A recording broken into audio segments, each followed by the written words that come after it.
Yo, it's your boy Ryan, Northwest Sports Fanatics, back at you with a new video. Today is Monday. Can you believe it? We're getting closer and closer. It's February 7th, 2022. We are about a week away from the Super Bowl 56, okay? We're going to be going with the Cincinnati Bengals and the Los Angeles Rams. Bengals, Who Day, Rams, Ramily, but we got a lot of shit that's happened over the weekend. Look at the ticker down below if you want to be updated on some of the news. I mean, first off, you obviously saw the thumbnail. You can see the background. Nolin Saints, running back, my favorite running back in the league, got fucking arrested last night after the Pro Bowl, AK-41, the alien. I was hoping that it wasn't going to be him doing something like a Kareem Hunt situation or a Ray Rice against a female. And I had a lot of fears. I was like, oh, hell, because they talked about it being like at a strip club. And I was like, oh, fuck, he's fucked.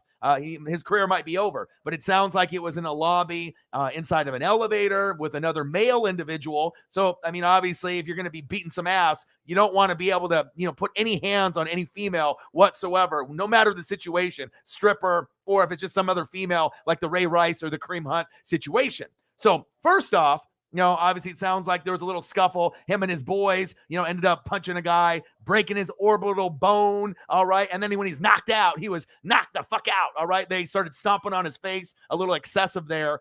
They have it on the cameras in the elevator, and it sounds like AK threw maybe about 6 to 8 punches, maybe more. Friends were stomping on the guy's head.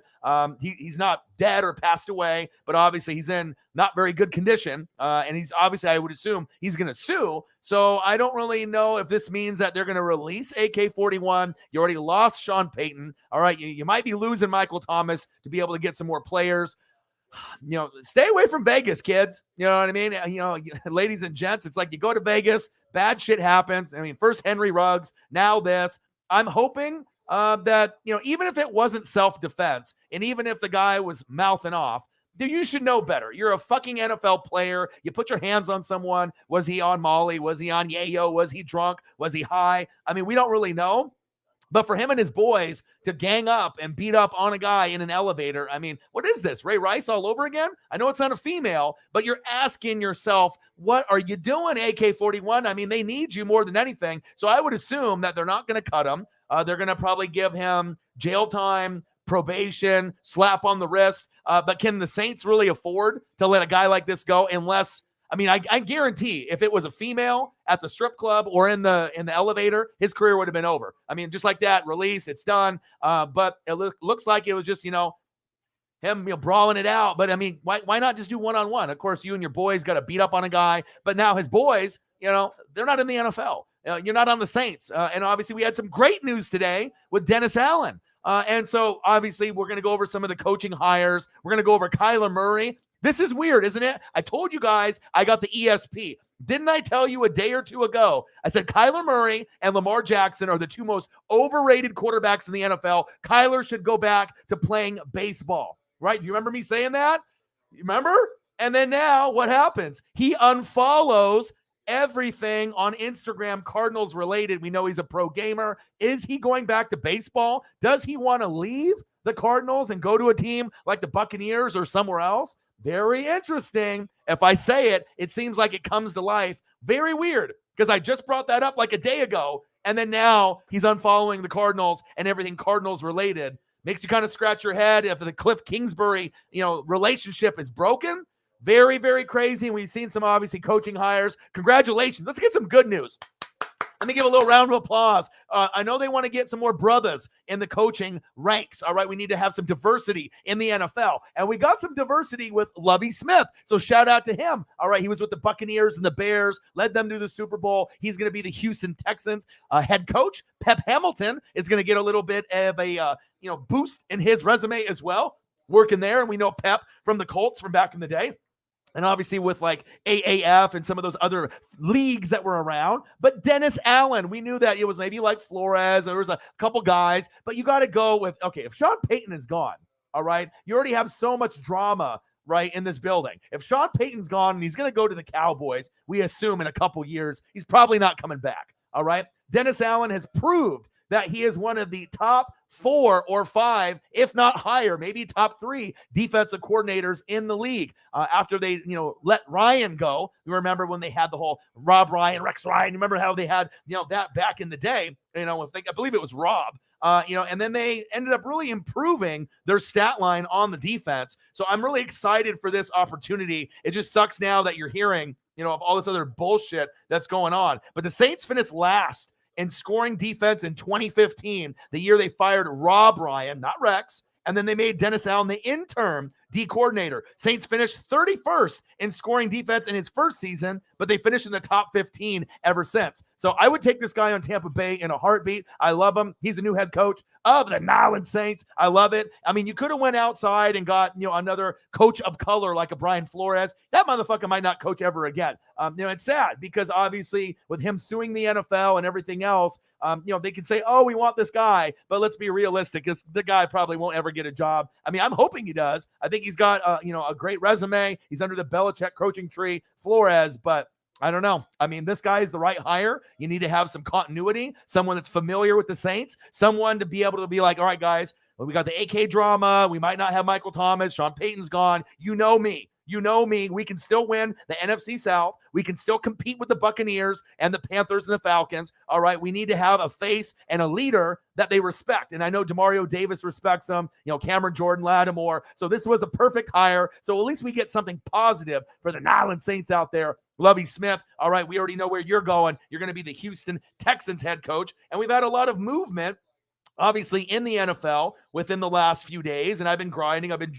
pretty much, doing streams every single day. So just a little update, on some of the hires here. So as we go through some of these, we can kind of go over. So obviously we know Nathaniel Hackett, formerly of the Green Bay Packers, he's going to the Broncos. Eberflus, formerly of the Colts, is now the Bears head coach. All right, Brian Daboll. We thought maybe it would be Brian Flores with that text message with Belichick. That was wrong. He's the head coach of the Giants. And then we got the Raiders and Josh McDaniels. Good, congratulations to him. He's leaving BB, Bill Belichick. He should do some things. All right. The new head coach of the Vikings, we assume, is this guy, Kevin O'Connell, the OC of the Rams. I mean, more than likely the Rams are going to win the Super Bowl. I'm rooting for the Bengals, just like everyone in America, unless you're a Lions fan or you love Stafford or Aaron Donald. But I want an underdog to win. That's just my prerogative. All right. Doug Peterson, Jags, you got a job. We'll see where you go. And then maybe a surprise hire. The OC for the 49ers, Mike McDaniel. Mike, he said, who? Mike Jones. Who? Mike Jones. Hey, this guy,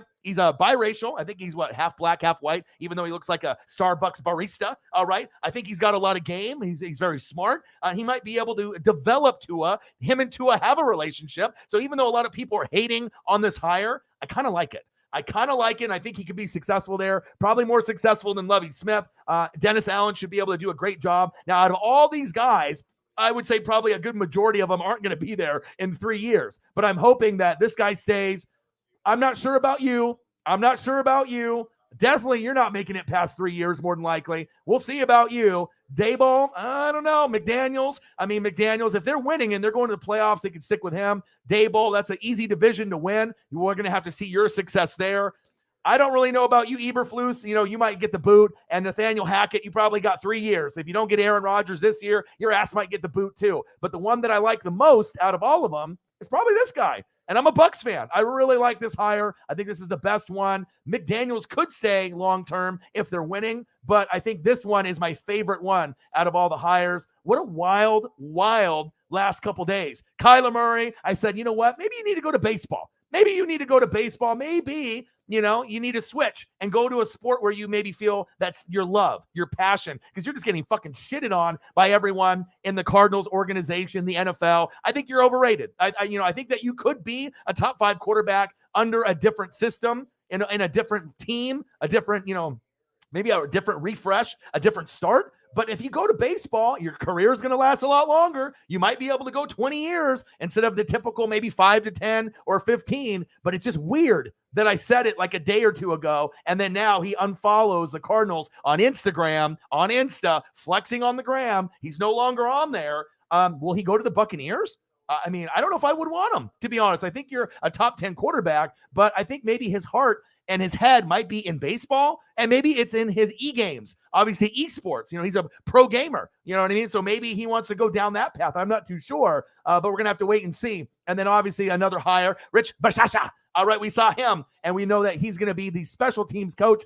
for the Packers, and the Packers have absolutely dog shit special teams. That's really what lost it for him from them going to the Super Bowl this season. And overall in the regular season, this guy used to, be in the Tampa Bay sidelines. I'm familiar with him. He's a stud. He's well respected. Raiders, Buccaneers, a lot of different places. So hopefully he can get Tom Grossi to be happy and crack a smile. I know Tom approves. I know he likes this hire. Rich Bashasha. All right, he is going to be being the Packers special teams coach. And then as we know, AK, stop beating people up. Dude, you and your boys, you're beating up a guy 1-on-6, 1-on-7. You're beating the guy down. The guy's unconscious, and you're kicking him in the head. Come on, man. You're an NFL player. Be better. Wild, man. Wild. There's a shitload of comments in here. I assume we got some donations already. But I've been excited to be able to go over this. A lot of good information, a lot of questionable information. Coaching hires, amazing. Dennis Allen, shout out. I think that's a 10 out of 10, a home run. But the AK news. Thank God it wasn't a female, because if it was a female, you're fucked. You're going to jail and the career is over. And it just sucks when you got guys like Henry Ruggs and then AK-41. When you blatantly do something that you probably look back and said, what the fuck was I doing? Was I on drugs? Was I drunk? What was I doing? And then now Henry Ruggs is never going to be in the league ever again. And he killed somebody. He killed the girl and that dog that were in that car, just speeding around with his girlfriend like a fucking idiot. You went from Alabama's, prime, one of the best there at wide receiver, the speedster, the next Tyreek the Freak Hill, and your ass is in jail or you're, on probation. You're never going to touch the league ever again. And AK-41, the Saints already got enough fucking drama trying to compete with Tampa Bay, the Panthers, and the Falcons. The last thing they needed, besides the Michael Thomas drama, if he's going to be there or not, is their star running back. This guy right here, my favorite running back in the league. And I've seen some people that really support AK, take down their profile picture of maybe him as the guy that they wanted to represent. I still love AK-41. It was definitely a mistake. I'm not sure if it was self-defense or bullying. Either way, I don't think it's really going to merit him being cut off the team. Now, if they let him go, man, it's going to be really tough for the Saints fans to really recover. It seems like they're just really getting shit on. I'm a Bucs fan, and I got a little bit of sympathy for you guys. A lot of other fan bases would say, fuck them, I don't care. But tough. Losing Sean Payton, now AK-41, but a bright spot is Dennis Allen, all right? And you may not lose this guy. And then on top of that, Michael Thomas, yay, nay, is he coming? Is he going? I don't know. But let me acknowledge everybody in the room. Make sure you guys subscribe to the channel. Smash that like button either now or on your way out. Donate to your boy if you can. Cash App, $ORION, NWSF on the YouTube Super Chat right here. And if you're looking for merch, Northwest Sports Fanatic merch, link is below every video on the YouTube page. Follow me, Facebook, YouTube, Twitter, Instagram, NW Sports Fanatics. Remember, I am full-time. Donations are appreciated. I'm going to hustle and grind for you guys almost every day as long as I can. All right, let's acknowledge everybody in the room. STL rocks. Damn, AK, what the fuck happened? He's like, I thought you were a very good guy. Nicest man on earth. You probably never met him, and you never really know people, outside of football. Everyone thought Deshaun Watson was a nice guy, and the motherfucker might be a sexual predator. All right, we'll have to find out with that information, but I'm hoping that things will come to light, and thank God it wasn't a stripper, because I was like, oh, fuck. He's like, this guy got arrested, battery, and he was at a strip club. I'm like, oh, did he do something to one of the girls? And I was like, oh, his career's over. He's fucked, but I didn't want to jump to conclusions, so that's why I didn't do anything last night. We're trying to wait for the information to come out, and obviously him beating up on another guy with his buddies, and then obviously stomping a guy out with his buddies, when he's already knocked out. That's a little unnecessary, but if anyone's ever been in a fight before, I get it. Emotions are high, you're throwing bows, people are stomping people, and shit happens, but you don't want to fucking kill someone or fucking, get them into critical condition where they're hanging on to their life. Like it seems like with the Niners, and then the Raiders, and a lot of the fan bases with the Giants and the Dodgers. Every time people go to LA or Vegas, it seems like someone almost gets to the brink of death. Like these guys that start fist fighting in the stadium, in baseball, right? Dodgers, Giants, or with Raiders, Niners, and they almost beat the shit out of each other to the very end of their life. Like, is there really a purpose for that? I know we love our teams, but I don't know what it is out here in the water in Vegas and LA. I'm in Oregon, but these guys need to fucking chill the fuck out. Otherwise, you're going to end up losing your goddamn life, or you're going to not be in professional sports anymore. Broly in the building. What to do? Elliot Evans, free AK. Man, crazy, right? And he said, I support you, AK. Let's find out all the information. All right, let's find out. He said self-defense. Self-defense. We'll have to find out. He said, gangbang, free AK. He said, AK's in it. We'll have to find out. I mean, obviously, it's your star running back. And the last thing that you want to be able to, have is like your star, maybe arguably your best player on your team. I know Ryan Ramczyk is great. You got great defensive players, Cameron Jordan. But if you really ask everyone and a fan on the Saints, you could definitely argue that this guy is the most important piece on the team, to keep them afloat besides coaching and some of the key guys on defense. But I think he is the best player talent-wise. That's facts. All right. The Pro Bowl, you mean the two-hand touch bowl? No, the hug bowl. It's like hug it out like Bailey. Remember when she used to do the hugging shit? It was embarrassing. They need to fucking end that game completely. It was embarrassing. I mean, I still ended up getting a good dono day. We cracked over $100 in donos. Thank God the fans are amazing. I'm going to obviously work hard. I'm going to bring up the HD pictures. We're going to have a fun time. But that was one of the worst 3 hours of actual like footage that I had to sit through. But I had a fun time in the chat, so that's what makes it fun. You know what I mean? But it was absolutely horrible. Joe Fly in the building, free AK. He said, Sin City, watch out for that shit, man. Watch out for that shit. All right, the alien, Eagles John in the building. Sarah Smalls in the building. What to do? Elliot Evans, Kareem Hunt beat a woman and is still playing, free AK. Yeah, well, it wasn't the same as like the Ray Rice thing. Based on the footage that we saw, even if someone is asking for it, I think it was like in the hotel camera where he like kind of kicked her and she fell down. It wasn't like I'm gonna kill you kick, it wasn't like some Bruce Lee shit, you know what I mean? But it was inappropriate, and he's still playing in the league. But I would assume AK will not get cut by the Saints. Otherwise, Saints fans will, hey, I'll have to send some tissues, through Amazon ASAP. My dad always said nothing good ever happened at the pool hall past midnight. 100%. That's true. I mean, I've been in situations where I remember I was hanging out with one of my buddies late night. We were bar hopping, and he started mouthing off to this guy, big brother, probably like 6'5", and my friend was like 5'7", white dude. He was mouthing off, and he was getting his ass beat. And if I didn't pull this guy off, he probably would have lost all his teeth, black eyes, probably would have broke his fucking orbital bones like this victim, And so it's like, it scares me, when I see people, sometimes drunk, mouthing off, and then they end up getting their ass beat, and you don't want someone to go to the hospital or worse. But it's crazy, man. You go out past fucking midnight, nothing good is ever going to happen, especially in Vegas as well. What about Kareem Hunt? He back? Yeah, he was. But obviously the Chiefs, it wasn't with them. You know what I mean? Obviously, I know Chiefs fans were probably like, fuck, we really need this guy. But sometimes you got to let a guy go. And he ended up bouncing back, and it looks like he hasn't really been in the media since then. So we'll have to wait and see what happened. All right. Light Gaming in the building. What to do? Sarah Small, great hire by the Saints. Right? I agree. Air White, he said, Ray Lewis killed a guy. They said that was self-defense. We don't really know everything that really went on that. But I remember that when Ray Lewis got convicted. And, well, I don't know. He got obviously charged. And I don't know if it was just like they decided to go the opposite way. So, I mean, I guess it's good to have a familiar face at head coach. I see okay. But you could have ended up having Flores. But, I mean, imagine if they would have hired Lovie Smith. Saints fans wouldn't have liked that. And it was kind of rumored that they were going to go with, obviously, the familiar person. You got to keep it kind of sane. You don't want to go insane in the brain. You already got a lot of shit going on with Sean Payton leaving. Michael Thomas will probably be gone. At least have a guy that's well respected by the players and the incoming players. This was the only thing that you could do. You know what I mean? And if you look at all the coaches that have gotten hired, as we take a quick look, Nathaniel Hackett, all right, Eberflus, Dayball, Josh McDaniels, Kevin O'Connell, Doug Peterson, Mike McDaniel. A lot of these guys are really young, right? A lot of guys are getting second chances, except for Lovie Smith. I mean, he looks like a fucking grandpa out there. He looks like Greg Oden's dad, or when Greg Oden came into the league, when Greg Oden looked like he was 40 when he was like 20, right? But Dennis Allen, like I said, I'm a Buccaneer fan, but I'm not fucking stupid. I think this is a great hire. This is my favorite one out of them all. I mean, Hackett and Eberflus and Dayball, McDaniels, O'Connell, Peterson, McDaniel. I mean, Doug Peterson and Lovie Smith are going to get the boot for sure within the next 3 years. But there's a chance for McDaniel, O'Connell, McDaniels, Dayball, Eberflus, and Hackett to kind of make a name for themselves. We'll have to wait and see. We will have to wait and see. And Rich Bashasha, all right, we already know that he's going to go and make the Packers at least somewhat decent on special teams. But I think that this one, by far, is my favorite. So even though we have this bullshit that we have to deal with right now, at least you got this to put a semi-smile on your face with everything that's going on. Mick is moot in the building. What to do?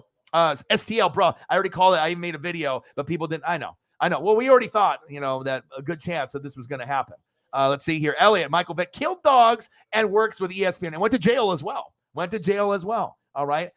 Everyone is getting so desperate right now. They're like, they can't believe it. They're like, Luckily, it wasn't a stripper. Let's just say that. Because if it ended up being a stripper, I mean, the career, they would have released him today, like this morning. If it was a stripper that he put his hands on, which I was fearing, the career would have been over for my favorite running back in the league. Let's just see with all the facts that come out. A little unnecessary, bullshit. It sounds like he ended up getting the punches in and, tapped the guy on the chest. When he was trying to leave the elevator, there was probably some words exchanged. Fuck you, fuck you.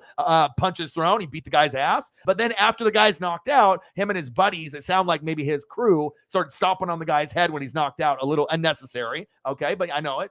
Shit like that happens. I'm not stupid. All right. But hopefully it ends up working out for him, because otherwise, if you end up losing him, you end up losing Michael Thomas and Sean Payton. You're going from ground zero. I'm trying to rebuild everything, but I think you guys will be okay, with that. So Vic served 2 years in prison, corrected his life, but I see what you mean. Free AK. Trayvon G in the building. We ain't talking nothing about the Rams. All right, the Rams are probably going to win the Super Bowl. No one is rooting for them. It's Bengals. Who day, who day, who day, who day. Everyone wants the Bengals and Joe Burrow to win. All right, the only people that want the Rams to win is you. Trayvon G, you're the only one. You and Loyal Rammy, you're the only ones in America that want them to win, or maybe any Detroit Lions fans rooting for Stafford. All right, we want this. We want Joey Burrow. Are we going to be able to get it? Probably not.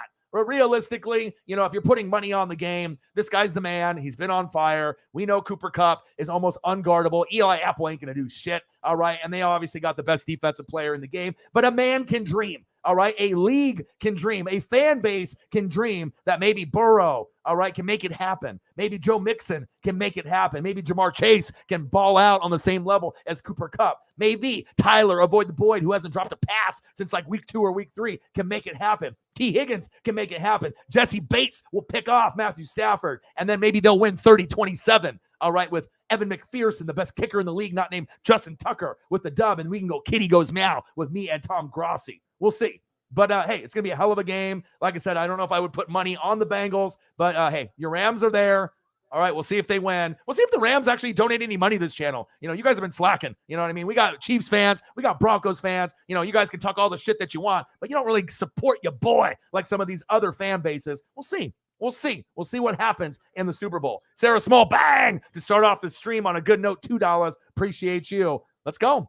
Let's go. Elliot's in the building. He said free AK. We'll see. We'll see. Message from a Golden Eagle. What up, Ryan? In the NWSF. He said someone got AK. No shit. Yeah, that's true. That's true. Packers legend, Doug Peterson. Will the Thrill all the way from Scotland. What to do? How are you, man? How are you? Will says, continuing the history of failure in Jacksonville. Well, it's tough, but if anyone can get the most out of Trevor Lawrence, it wasn't going to be, Urban Meyer. Doug Peterson has a shot to maybe keep a job for a year or two, but we're going to have to wait and see. All right. Anybody got the video? I've seen some videos on the internet on my Twitter timeline on YouTube of the elevator, but I haven't watched it in entirety. It was kind of like pixelated and whatnot, but I imagine there'll be links for that as well. I said my profile pic is an almost naked Gardner Minshew. Hello. Calm down over there. Girlfriend's making noise over in the corner. Calm down. All right. Gus Bradley, defensive coordinator. Good hire for you guys as the Colts defensive coordinator. I know it's going to be special to see what he can bring. Obviously, they got Darius Leonard. They got a lot of pieces there. It's going to be exciting to see what they can bring. And obviously, if they keep, a guy like Carson Wentz or Jameis Winston, or they decide to move on. Kyler acting like he got no weapon. Christian Kirk's mom wants him out of Arizona. Well, I don't know if he's happy there. I mean, he got fucking destroyed by the Rams. And like I told you guys, he's overrated. I mean, he might be a better baseball player than he is an NFL quarterback. He had college success at Oklahoma. He gets a lot of pub and love. He's a gamer, esports. I see what you're doing. But maybe, transitioning to baseball would be better for you. I don't know. Or going to a different team in the NFL. But interesting when teams do that, when they end up unfollowing and then deleting everything, Cardinals related. It's very interesting to see where it's going to go. But as far as Kyler Murray and the rest of his career with the Cardinals, I mean, will he walk away from the game? Just say, fuck you, Cliff Kingsbury, fuck you, Cardinals, and just walk away? Maybe go this route, right? Maybe be an Oakland Athletic. Your career will last a lot longer. You can play like 20 years of baseball. In football, at quarterback, you're probably playing, 10 to 15, but he is one of the top 10 elite talents. So maybe he could play a little longer if he wanted to. But if you're getting fucking destroyed by the Rams every year and the Seahawks, and the rest of the squad and the NFC, West and the NFC in general, I don't know. But it was funny that I just brought that up, that Kyler and Lamar were overrated. And I thought that he should go to baseball. And literally the next day, he unfollows everything Cardinals. And they're talking about the baseball thing now. Weird, huh? I told you I got that ESP, man. I got that fucking ESP. Sarah Small in the building. What to do? Raiders. Rich Bashasha in the building. Oh, man. What to do? Air Whitey's. Did anyone watch the Tucker Roll 30 for 30? Yeah, I did watch that last night.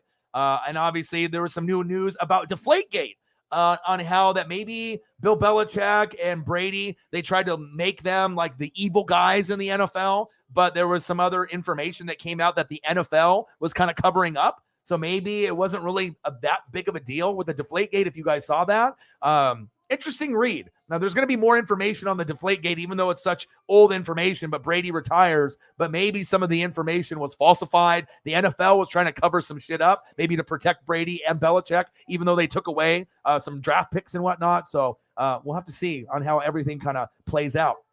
Yeah, I got to 20K again. We still need to get more subs. So if you guys haven't subbed to the channel, have a friend, family, cousin, grandma, grandpa, whoever, get them to sub to the channel. Let's get me quite over the 20K mark. It would be greatly appreciated. Big facts. Because no matter what happens, I'll end up having his jersey. Everyone makes mistakes. Free AK. Yeah, yeah. So definitely a difference between a strip club and a nightclub. Yeah, that's true. That's true. And I was hoping it wasn't against like a female, like a stripper, like he got a private dance and maybe he got too handsy and then, she pushed him and then he did something crazy like Ray Rice. Thank God it wasn't like that.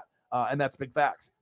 Trayvon G. Orion, there's a slim chance that I get a ticket to the Super Bowl. You know what? I'm not a Rams fan. I do respect a lot of the players, but I will give you a prayers up. I know how much you love the Rams. And like I said, and I know that if I'm betting money on the game, even though I want the Bengals to win like 99% of America, you ended up doing a great job in the playoffs with all things considered. Beat the shit out of the Cardinals. You beat the shit out of my Buccaneers. You beat the shit out of the fucking Niners. You guys are battle-tested, and you got to be the front runner to win. I know Joe Burrow's the coolest guy with his Cartier shades, but Matthew Stafford has had a long road. OBJ has been phenomenal. Von Miller's been great. Aaron Donald is poised to have one of those amazing Aaron Donald games. Sometimes he doesn't really show out in the big games. It might be like a 2 or 3 sack lunch, yum, yum, yum, yum kind of game in the Super Bowl for him. And if that happens, I don't know if Joe Burrow and his magic with his receivers and running backs can win. Are the Bengals good enough to win? Yes, they are. I think Burrow proved, hey, I can beat the Raiders, the Titans. Maybe not that impressive, but to beat Kansas City in Kansas City and Arrowhead, that deserves a little bit of a look. I see a $50 donation. Bang! Let's go! Let's go, baby. But yeah, I will pray for you, boy. And like I said, if you do go to the Super Bowl, get me something. You know what I mean? Hook your boy up. Get me a keychain. A towel, something Super Bowl related. If you could do that, that would be greatly appreciated. Maybe a towel with the Rams and Bengals on it. Something, from the game. If you go, I'll shoot you some money, on Cash App and give you my address. But if you end up getting, an opportunity to go in the game, get your boy a t-shirt, extra large, or a towel. A towel would be really cool, but just something that's like, $30 or less if you got the money, or I'll send you the funds. And it would be really cool just to have some memorabilia from that particular Super Bowl. And obviously it's a home game for you guys as well. You'll all be in LA regardless. I need inside the stadium. Yes, very true. Very true. The ticket prices for the LA game are insulting. I saw that. It's like, dude, they're like $5,000, $8,000, $12,000. 30 grand. Like, it's only like super famous like businessmen that can really afford those fucking tickets, but you never know. Yeah, regular football fans, you're never going to the Super Bowl. It's not fucking happening. It's not fucking happening.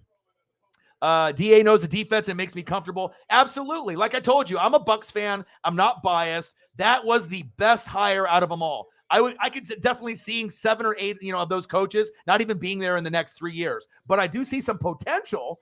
I do see some potential in some of the guys like this.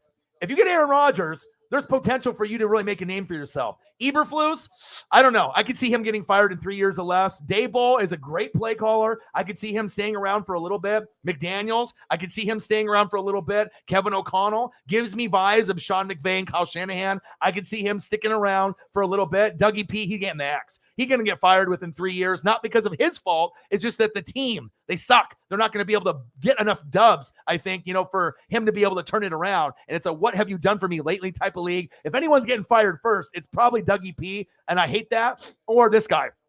Lovie Smith. Lovie Smith will probably be the first to be fired in a year or two because the Texans are a fucking dumpster fire. And then this guy, even though I like him more than Lovie, but McDaniel has a chance to keep, a job, being young, bright, having that bright mind like O'Connell to kind of make a name for yourself. You know what I mean? It's kind of cool to see that. And obviously, I love this guy. I would take this guy in Tampa Bay in a heartbeat. Yeah, I'm a Bucs fan, but I'm not a fucking hater. I see the talent. He's great. Top 5 defensive coordinator. You could probably even squeeze it and say top 3. I really like him. And with all the drama with AK, Dennis Allen, thank God, that they decided to go that route. I mean, Brian Flores would have been very, very good as well, right? And obviously they're trying to get more of the color in, the coaching circles, from the brothers, whether it be Mexican or, Asian or African-American. So they ended up doing at least something there, maybe with the pressure of the NFL. It was going to probably be him or Brian Flores, all right? But this is the guy right here. Dennis Allen, stud, love him. And like I said, you guys are going to still compete. You're going to compete, all right, in the NFC South. And it wouldn't surprise me if you guys win. It depends on who I end up keeping around, all right? He said, for real, like $9 billion for a nosebleed. No shit, man. I want to be able to go to a Super Bowl one day. I wish I could have gone last year. But, obviously my goal is to get there at some point again. But who knows? Maybe Tampa Bay will never get there again. He said, don't be mad because we retired your quarterback. Yeah, you did. Yeah, we retired Breeze. And, I mean, he could have came back. And like I said, going into the season, it was who? Bucks, Packers, Rams. So are we really that surprised that Stafford really decided to ball out and you guys got to the Super Bowl? We were more surprised with OBJ and Von Miller. But with all things considered, salute to you because those are key components to get to a Super Bowl. Sometimes you got to go all in. You guys don't have a first-round draft pick until like 2080. All right, but you went all in, and if you guys win the Super Bowl, it'll be all worth it, just like when we went all in with Brady and Gronk, and obviously fly like a butterfly, sting like AB, you fucking punk. You ended up fucking us over, but it is what it is. So, you guys are the favorites. I haven't got a Super Bowl winner wrong in like 30 years. I got a lot of picks wrong in this playoff. This season, I felt that this was the hardest season to predict football games, and that's what makes it exciting. So if the Bengals end up winning the Super Bowl, a lot of optimism as we go into next season for a lot of the other teams that finish last, that maybe they, but let's be realistic. If you don't got Joe Burrow or Justin Herbert on your quarterback, you're probably not going to get that far. YouTube GM in the building. What to do? How are you? Eagles John, how are you? Kyler looks a lot better with D-Hop. Yes, right? And then Larry Fitzgerald, when they don't have those guys there, James Atemanetacana was great. Right? You saw him and Chase Edmonds kind of elevate their game, but when they didn't have that offensive line built and the Rams just fucked them up out there, maybe he lost the love of the game and a lot of criticism. And like I said, I don't like to criticize guys, you know what I mean? But I really feel that Kyler Murray and Lamar Jackson are the two most overrated guys in the top 10. I think I would even run Dak over Kyler or Lamar, and that's sad. I mean, to some people, right? Because you're like, oh, people hate the New England Patriots. People hate, the Dallas Cowboys. But if I'm looking at talent and who I can believe in, I feel more comfortable if Dak was my quarterback on Tampa Bay. Everything that he's done in Dallas, yeah, I know they haven't won the big one. They haven't won playoff games. But I like Dak more with his skill set rather than Kyler and Lamar, even if they're younger or maybe have more ceiling. I don't know. You know what I mean? You have to prove it to me week in and week out. And I don't know. I just get disappointed in November and December, especially in Kyler, because he nuts up and he plays like shit. He's great in September and October. November, December, that cold weather or whatever it is mentally. Maybe he's thinking about esports and playing fucking video games with those guys, or playing baseball. I don't know what it is. But with Kyler Murray, this is a reality. Maybe Tampa Bay, maybe a different team. Or maybe he goes and does the baseball thing. He was good. First round pick. Like we're talking about like a good fucking solid baseball player. All right. So we'll see. We'll kind of wait and see. All right. Kyler Murray, but he ended up unfollowing everything on the Cardinals. So we're going to see how it goes. How can the Cardinals be this dysfunctional so quick? Hey, when you don't win and you got JJ Watt to come in there, but like with DeAndre Hopkins, not out there. No Larry Fitzgerald, all the guys out there. I mean, James the Terminator Connor was a real bright side. I love Chase Edmonds. He's underrated. But the defense, Buda Baker's nice, but Chandler Jones, they got some pieces. But, I mean, when it matches up with the big dogs, right, in November and December, they're not there yet. And I knew they were going to go to the playoffs, but very weird. Yeah, right? Dude, I got the ESP. Like, I talk about it, and then literally a day or two it happens. I don't know how it happens or the timing or, like, the sports gods, but it's just weird that I literally was just talking about Kyler maybe going to a different team or baseball, and he was overrated, and then look what happened. You know what I mean? Said $2 in donos. Let's just get to 50. All right? Let's get to 50. Boom! Nate the Great. Bang! $50. Hope you have a great day. You worked 30 hours yesterday. Even though there's only 24 hours in a day, my boy Nate the Great worked 30 last night. All right, he worked all 24 hours, and then somehow he got another 6 out there. All right, you are a grinder, my dude. He worked 30 hours in a 24-hour day. Did you guys work that hard? Probably not. And then another 20 today. I mean, the guy is always working. Shout out to you, man. Nate the Great. I'm always going to check up on you. Broncos in the building, holding it down. We're at $52 in the donos because he's a fucking goat, all right? The number one donator to the channel, and a lot of you other guys, Forbidden Alchemy and some of these other guys out there, Cyberpunk 53, they're stepping their game up as well. But Nate the Great,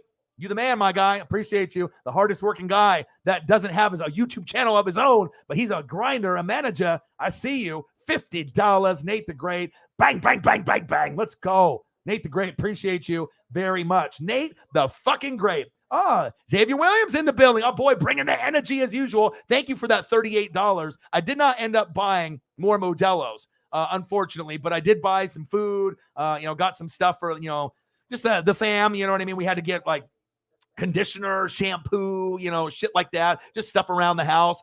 So it definitely helped. But any type of Cash App that you guys can provide will be definitely very appreciated, or the YouTube Super Chat. Cash App definitely is always preferred. I don't get hit hard on it. People send me Venmo. They'll do a Facebook app, but obviously the Cash App is definitely preferred, so that way I can kind of, do things for me, Paisley, and the fam. Love you and appreciate you. Mr. Williams in the building. Funny Joe Mixon knocked out a bitch once, bang, for putting her hands on him. Now he's in the Super Bowl. Well, there's a lot of these NFL guys. Remember the show Ballers? Right? And there's other shows that were out back in the day that kind of showed, behind the scenes of really what goes on with, like, steroid use, PEDs, and aggressive behavior from a lot of the NFL players. Because, I mean, this shit is not a boys' game. It's a man's game. And a lot of bullshit happens. But, I mean, there's a lot of crazy shit that these NFL players do, as well as baseball and the NBA and hockey. But, I mean, I'm hoping AK-41 will still be on the team. We'll see where it goes. We will see where it goes. $52 in donos. Let's get to a hundo. Let's go, baby. Will the thrill. Latest from the Tiger practice. We got another 2 QBs coming, so I'll play in receiver. Nice. Keep it moving, man. Keep it moving. 54 degrees tomorrow. I know you guys got a lot of snow out there. All right. You guys got a lot of snow and a lot of craziness within the last, week? What? Week and a half? It's going to be crazy out there. The Great Allen, apparently there's an HBCU All-Star game after the Super Bowl. Are you going to watch it?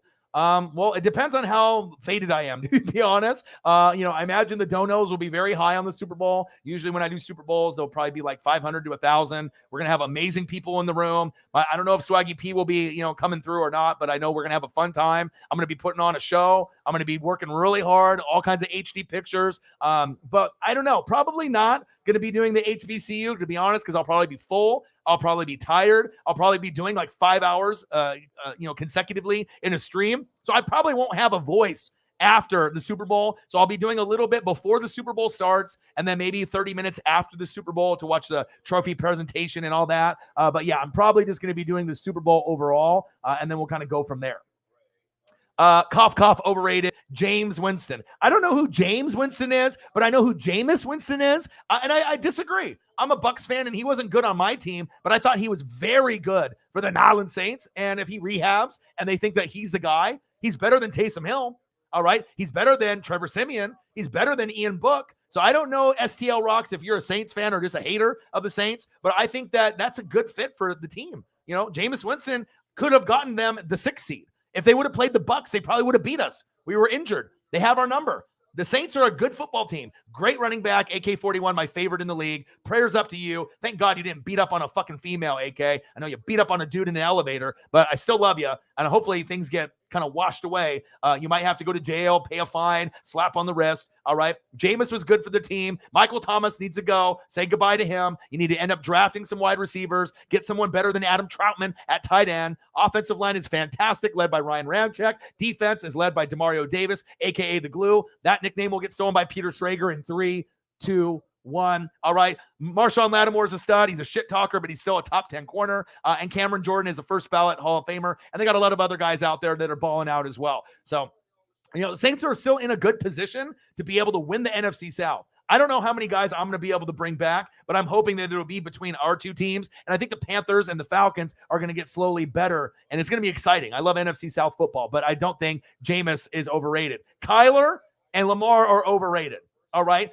Jameis Winston and Carson Wentz were a Band-Aid. We didn't know how good they would be on their teams, and I thought overall both guys did way better than expected. Jameis had weapons. Carson didn't have any. And besides that last game on the Jags, that was the only bugaboo. That was the only bullshit that kind of, throughout the, you got to think, who did fucking Carson Wentz have to throw to? You had Jonathan Taylor at running back, and that was great. Quentin Nelson, the defense, Darius Leonard, but Michael Pittman Jr., that's your best guy? T.Y. Hilton is old? Like, they literally have, like, guys that should be, like, wide receiver 3. Wide receiver 4. They don't really have top options, and they're going to be going for Godwin, Allen Robinson, Devontae Adams. They're going to be going for those guys, and once they get those guys, I think Carson could overachieve and stick around for a little bit, like Jameis as well, depending on what kind of guys they get for him, but we have to wait and see. But I thought overall, if you look at the stats, quarterback ratio, touchdown to interception ratio, quarterback numbers overall, leadership, a lot of people were shitting on those guys, and I thought both of them played pretty fucking good.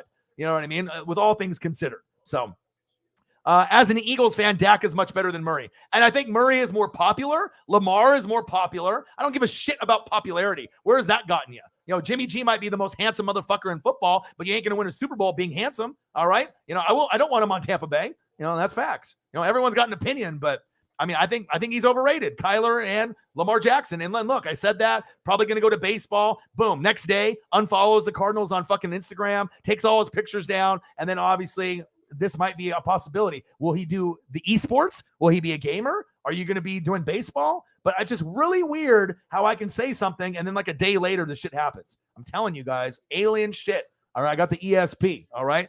Eagles. He's like, I do like Fletcher Cox and Devontae Smith. Oh, yeah. Big play slaying is nice as well. Cagenomics. ESPN ticker mentions Allen Record as a head coach, but not Lovie Smith's. Interesting.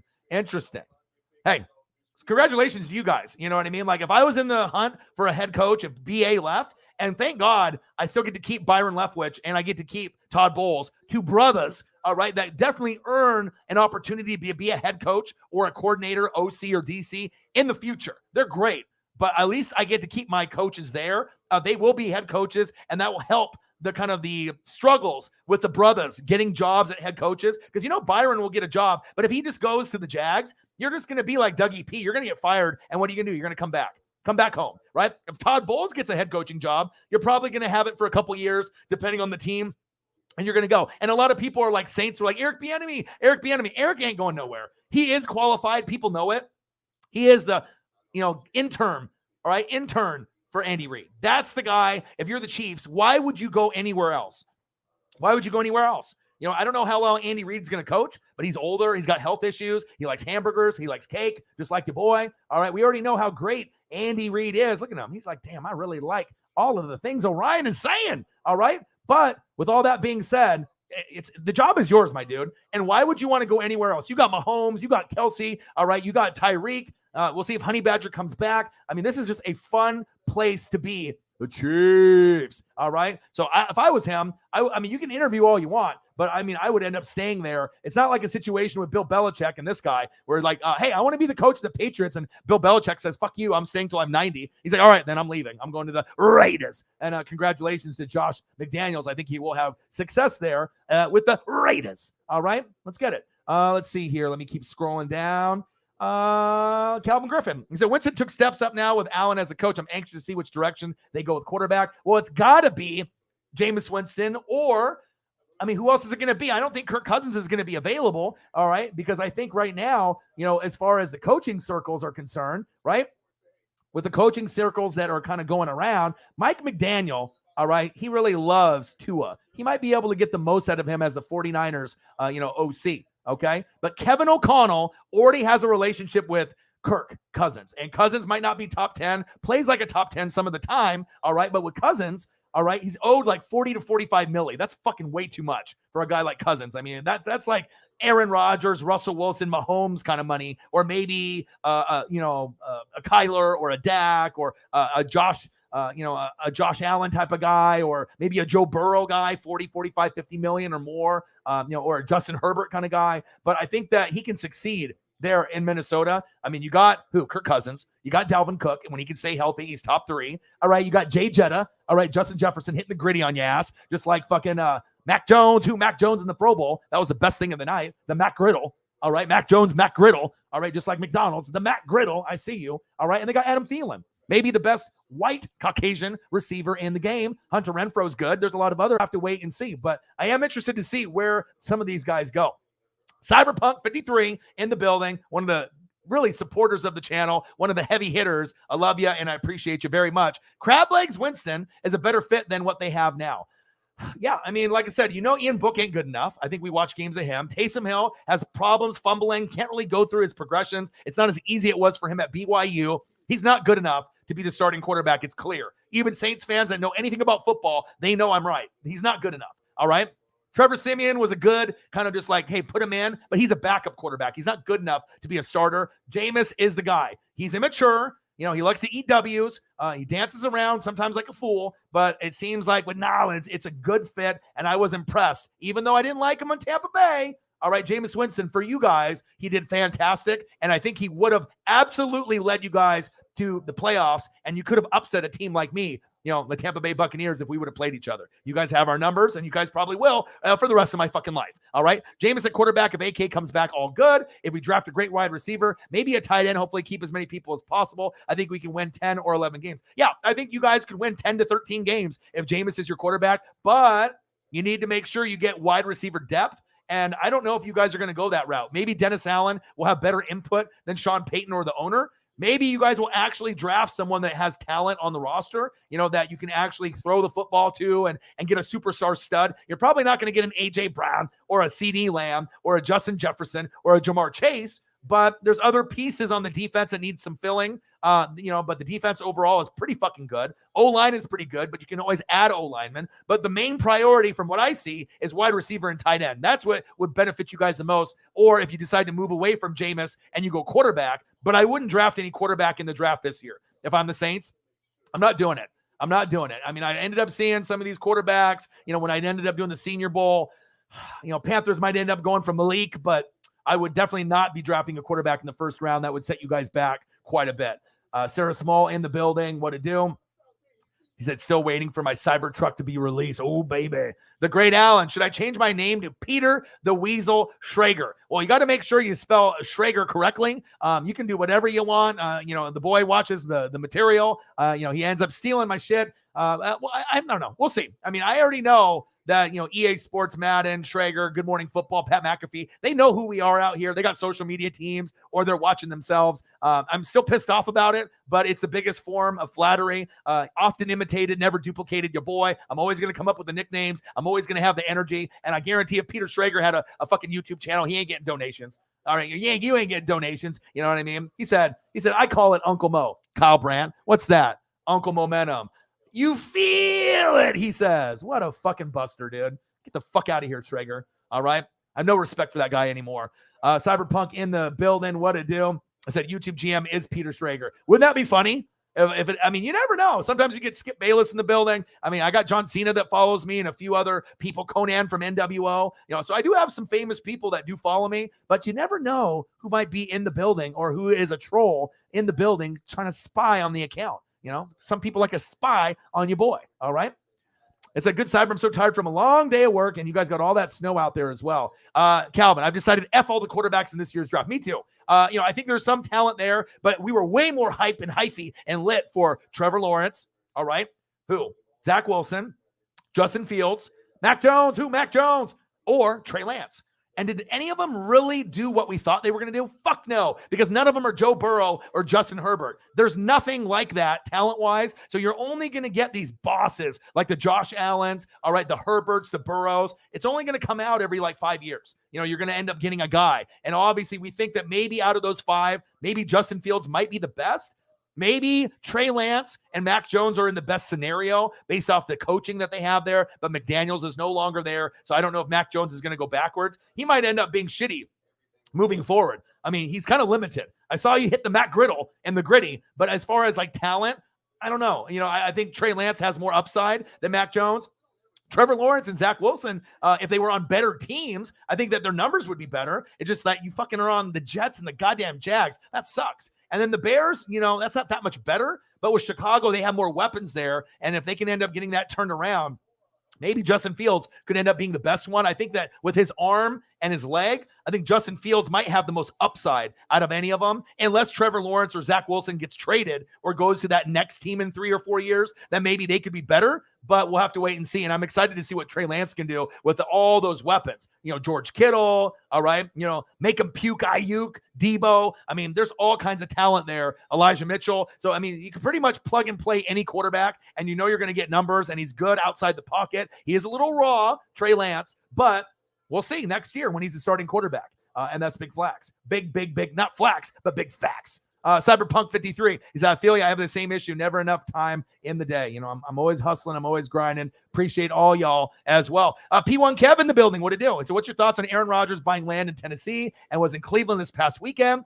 I already know that he was in Cleveland because I watch a Pat McAfee show religiously, like Good Morning Football, Peter the Schrager Weasel as well. I see you all. I watch those shows pretty regularly. But he was in there with Cleveland. He was watching AJ Hawk's kids. Went to AJ Hawk's kids' basketball games. He's no longer with Shailene Woodley. I think she broke up with him based on the internet thing that I've seen, saying that he's too controlling. So they're not going to get married anymore. If you're rich, I mean, you can buy land anywhere. That doesn't mean he's going to be a fucking Tennessee Titan. I still think that the best fit for him is going to be either, you know, at Pittsburgh. The Denver Broncos makes the most sense. I would take him in Tampa, but I don't know if he would go there. I'd rather have Russell Wilson personally. But yeah, I don't think anything's happening with the Cleveland Browns. No one wants to play there. Tennessee Titans, Ryan Tannehill didn't have a good year this year, but remember, Derrick Henry got hurt. Julio is a bust, right? And A.J. Brown, I mean, they didn't really get to have that full complement that they did in years past. And obviously not having Jack Conklin there, you know, with Taylor Lewan on the offensive line has hurt them. Conklin ended up going to the Browns a couple years ago. Defense still needs a lot of work, but we did see those 9-sack lunches against Joe Burrow. So I don't think that he's going to Tennessee. You can buy land. I mean, shit, if I was fucking Aaron Rodgers, I mean, you can buy land wherever the fuck you want, but that doesn't mean that he wants to go there. I mean, you know, maybe he wants to go to Nashville. You know, maybe he wants to listen to some country music and just have some property out there and make some fucking money. But I know he was in Cleveland to hang out with A.J. Hawk and A.J. Hawk's kids. And he was hanging out with A.J. Hawk's wife as they were watching the basketball games of A.J. Hawk's kids out there. So if you watch Pat McAfee show and you want to know about Aaron Rodgers, you're going to get the most information there. And he usually shows up on Tuesdays, I believe. Aaron Rodgers Tuesday, so he'll be on tomorrow, more than likely, and it's nice to be able to see the real Aaron Rodgers. A lot of people shit on him, but he's actually really intelligent. I know he lied about the COVID testing and whatever. A lot of people hate him. I'm a fan. I like him. He is intelligent. Sometimes he rubs people the wrong way, and they think he's arrogant or a dickhead, maybe because he doesn't talk to the media. But from what I've seen on Pat McAfee show, he seems like a really cool dude. You know what I mean? Seems like he's misunderstood. He seems like a cool dude. Should he have gotten the vax or, you know, at least been honest about it? Yeah, but that's his own prerogative. But you don't want to put your teammates or other team members or other opposing team members in risk. And obviously COVID is real. I mean, it's killing a shitload of people still. So you got to make sure you're safe out there. Whether you believe in the vaccine or not, at least get it to protect the others around you, if not yourself. Everyone's got their own prerogative if they want to get it or not. I'm fully vaxxed. I don't want to fucking die. And like I said, it is what it is, but I don't have any really hate towards Aaron Rodgers. All right. They're sticking with Tannehill. Yeah. They're not going to replace him. And Rodgers ain't going to motherfucking Cleveland. You bet that. And obviously Baker Mayfield's a bust as well. Ian Book played one game where half the team was out. Can't judge the kid off that. But let's be realistic. I mean, even if you played him throughout a whole year, how many games are you really thinking that you're going to win? Trevor Siemian, I feel, is better than Ian Book.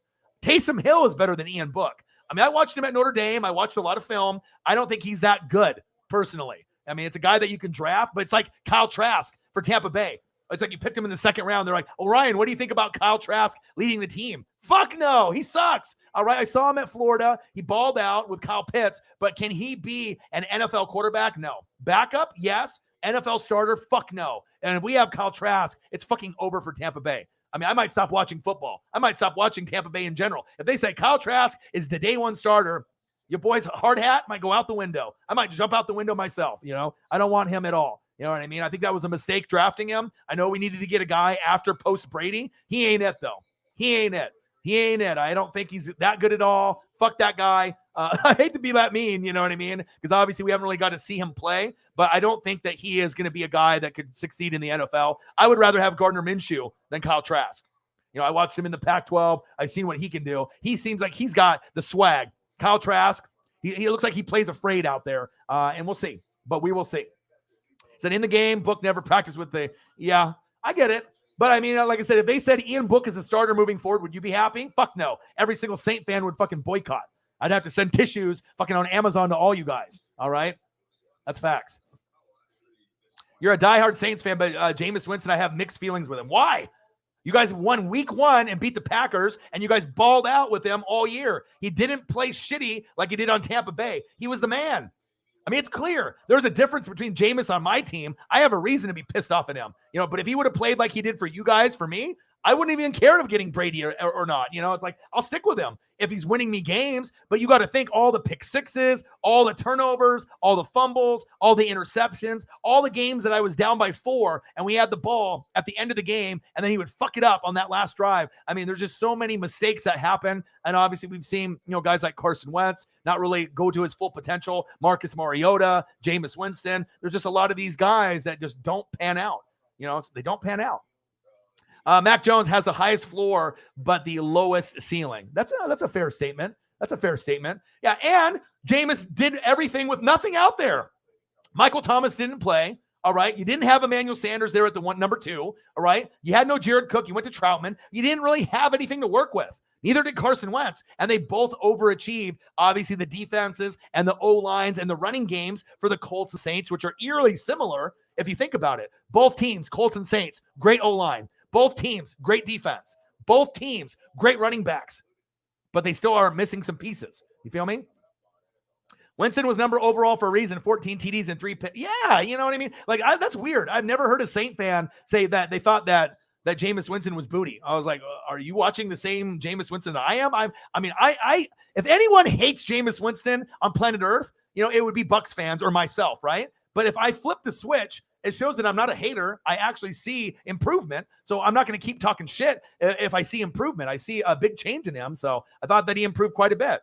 Yeah, Treylon Burks. Yes, dude. I ended up watching some film. Bro, him. And then obviously I still have my draft sheet up here as well. But I ended up seeing some footage of him. He looks amazing. 6'3", 225 from Arkansas. But also, too, Drake London from USC, 6'5", 210. Man, if you guys can get some of that talent there, man, I can't wait to see what kind of guys you get at wide receiver, man. Brute saying no matter what, Winston's better than exactly. I can't believe Saints fans are already crushing Jameis. I mean, he played great. He would have led you guys to the playoffs, and you could have beat Tampa Bay. I'm a Buck fan saying that.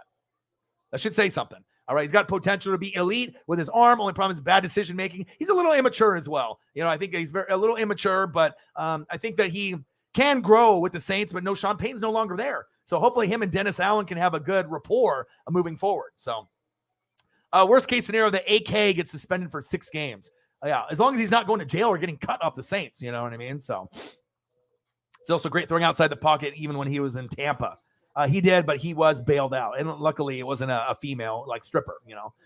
Miss you guys. Hope you're all doing well. Nate the Great in the building. What to do? Make sure you guys subscribe to the channel. Smash that like button either now or on your way out. Donate to your boy if you can. Cash App, $ ORION NWSF on the YouTube Super Chat right here. And if you're looking for merch, Northwest Sports Fanatic merch, link is below every video on the YouTube page. Follow me. Facebook, YouTube, Twitter, Instagram, NW Sports Fanatics. And you know what? I always get a feeling when I see Nate the Great, a GOAT, one of the greatest of all time in the room, the #1 donator, as well as Cyberpunk 53. All right. I have this feeling. I'm like, check my Cash App, right? So I end up checking the Cash App, right? And I already know Cyberpunk 53 is a fucking GOAT and a legend, right? And the guy always donates like 50, 100 or more. And I was like, you know what? I have a feeling something's in the Cash App. I looked at the Cash App. Let's check out how much Cyberpunk 53 donated to your boy, and then we'll get an update.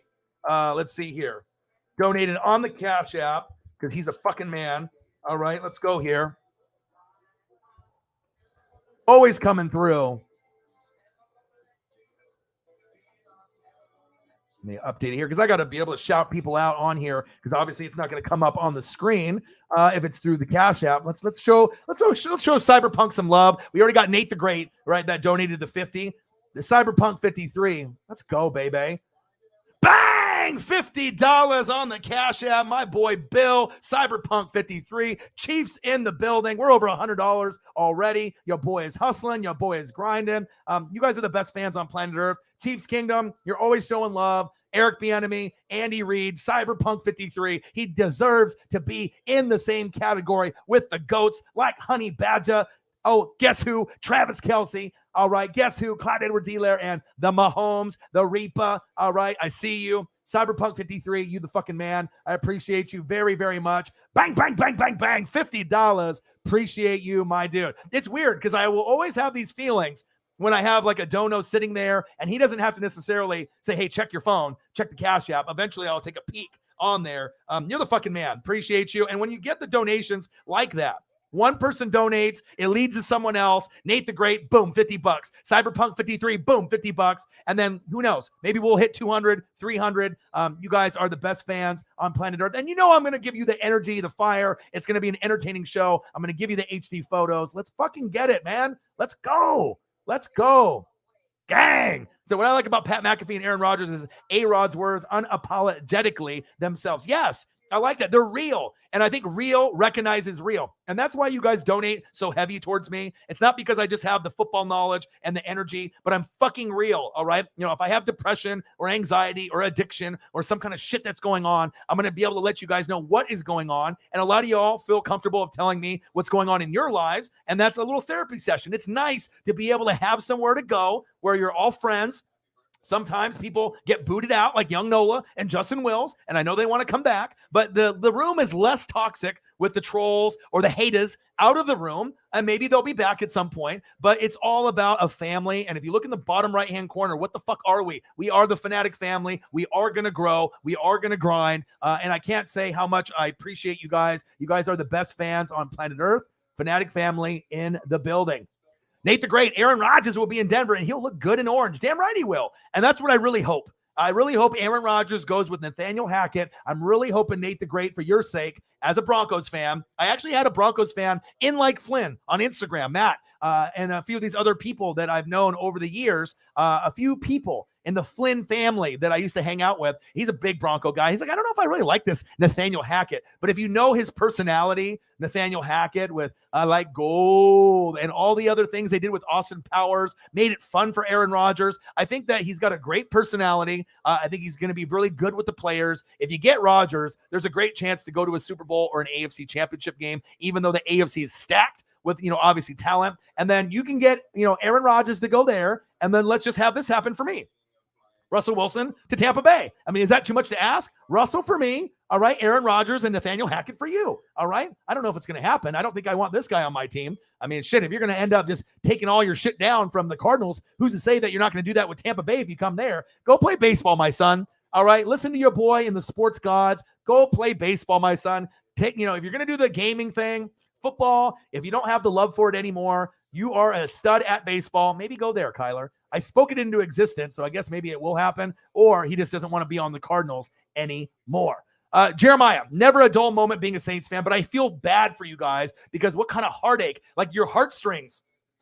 I feel it's like, you get like Goodell or you get like someone that's just like fucking playing with you. You know what I mean? Like every single day, it's like some kind of fucking drama. It's either like a non-pass interference call in the non-PI call in 2018, Minneapolis Miracle. Then the year after that with the other, Kyle, the red zone Rudolph, the push off in the end zone. It's just always fucking something going on there. But most of the time, you guys overcome. You guys have a lot of adversity that you fight. You guys have a great O-line, great defense. And one thing that I love about the Saints, even though I'm a Bucs fan, that I really respect about you guys, the thing that I respect the most is that you guys never fucking quit and you guys really ride or die for each other. The fan base is very passionate, sometimes overly biased like young Nola, right? That won't give credit to anyone else, but you guys really play hard for each other. The fans see it, they appreciate it, and that's one thing I can really take some appreciation for. That's why I give you guys love, because I see the effort from Cameron Jordan, first ballot Hall of Famer. I see the effort from Marshawn Lattimore, top 10 corner. I see the effort from Demario Davis, aka the glue, because he holds everything together,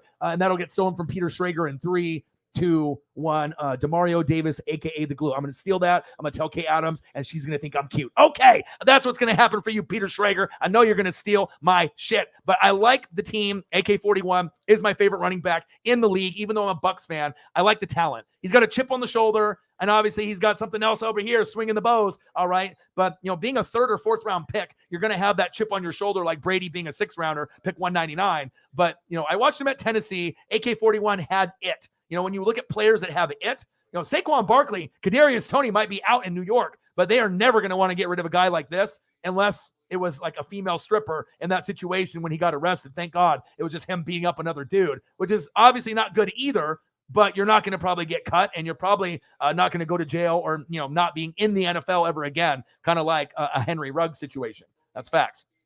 Mr. Williams, did you foresee Cooper Kupp having this kind of year back when the offense got going? Yes, I did. Maybe not as number 1 receiver overall, but I knew top 10 for sure because it's Matthew Stafford. I mean, if Goff can make him look good, and Goff is kind of booty, and Robert Woods, Bobby Trees can look good, and Higbee, they used to have Gerald Everett, then he left and went to Seattle, I believe, but they always have had good running backs. It's just like a couple of years ago when they had Todd Gurley, remember? And he was like the best. Him and Le'Veon Bell were like the top 2. And where are those guys now? It's just crazy on the length of running backs of their careers where you could be the number 1 guy, TG 400, and then now it's like Todd Gurley's nothing. Le'Veon Bell is a forgotten guy. But yeah, I thought Cooper Kupp was going to be great. You know what I mean? But he took his game to the next level. And if you're looking at Jamar Chase, he's more popular and easier to root for, just like Joe Burrow. But if you're really looking at the Super Bowl, Matthew Stafford is going to play just as good as Joe Burrow. And like I said, Cooper Kupp will probably have better stats overall than Jamar Chase. I assume the Rams are going to win the Super Bowl. I'm rooting for the Bengals, but Cooper's a guy that's proven he's a Northwest kid. His dad used to work with him inside the house. They've had a couple specials over the years where his dad would be in the hallway and he'd throw passes into the bedroom and he'd have to catch it one-handed. They would be in the backyard with a hose and he'd have to do the toe drag swag. Like the dad is like one of those heroes.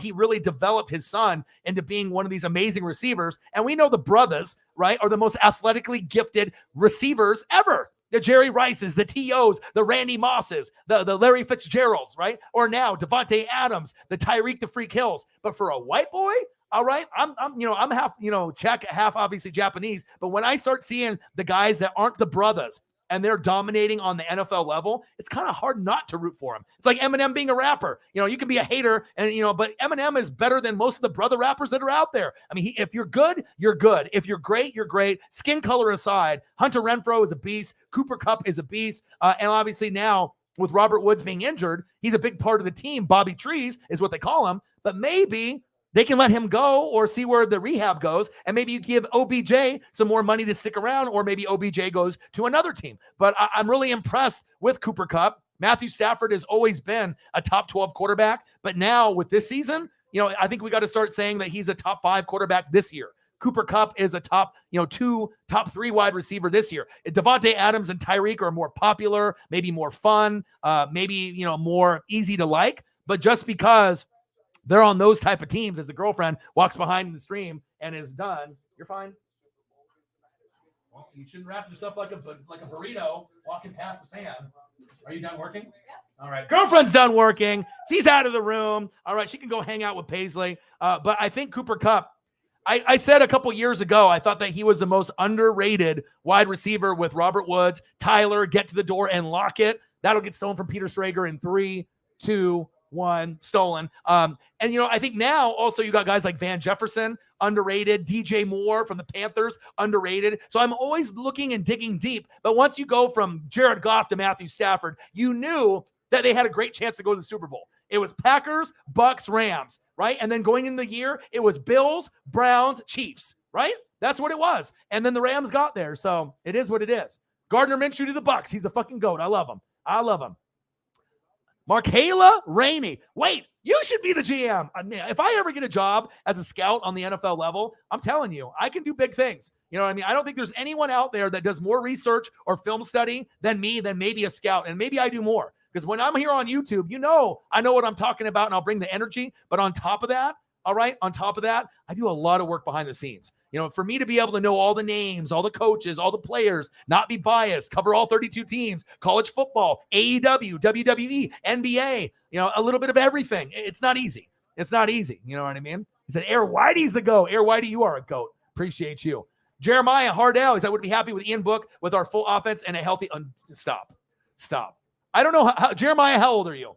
First off, I got to ask that question because that's absolutely false. All right, Ian Book, if you want to lose all your games, you know what I mean? You ain't winning games with Ian Book. You're only going to win a few with Trevor Siemian, maybe a few more with Taysom Hill, but Jameis is the guy. And if you don't go for Jameis, it needs to be a guy like a Kirk Cousins, a Ryan Tannehill, a Derek Carr type of talent, or better, or Aaron Rodgers, Russell Wilson there. It needs to be either good or great elite status. You can't go from Drew Brees to Jameis Winston, Taysom Hill to fucking Ian Book unless you want to, be really low on the totem pole. All right?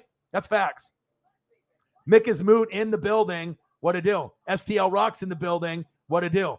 Cyberpunk 53. Bang, bang, bang, bang, bang. $50. My boy. Appreciate you guys. Forbidden Alchemy, the Cash App. The Cash App is down below on the screen. And if you need that, I can send that to you. Eagles 48 says sent $10. All right. It's $ ORION, right? And then NWSF. I'll put it in there as well. And you'll be able to see that. Appreciate you. Let me put that in there. Broly's in the building. Minshew Mania. I think Rodgers leaves Green Bay. Of course. Do I know the rapper NF? Of course, dude. I mean, I follow a lot of the white rappers. You know what I mean? I'm an Eminem guy. I'm an E40 guy. But I'll listen to, white rappers, black rappers, Mexican rappers. It don't matter. Eagles John in the building. Appreciate you. And then I will be able to put up that Cash App for you, Forbidden Alchemy, because I know you would rather donate to me on there, obviously, rather than the YouTube Super Chat, which is greatly appreciated. And that's another GOAT right here. Forbidden Alchemy, would always, pay attention here and there, but the donations from Cyberpunk 53 and Forbidden Alchemy have been at an all-time high, and I don't have any other jobs anymore. I went all in and bet on myself. I'm doing YouTube full-time forever. So, you know what I mean? The worst case scenario, I get a part-time job, but I feel if I can grind it out and record every day and have the support from the fans from now until football season and beyond, as long as I can pay my rent, pay my bills, you know what I mean? I want to be able to, with, especially if I have mental health issues with like depression and anxiety, when you work 2 or 3 jobs, it's tough. But if I can just focus on YouTube, it's going to be good for me. So let me go in here and I'll get caught up on the things. Let me put the Cash App in here for you. Forbidden Alchemy.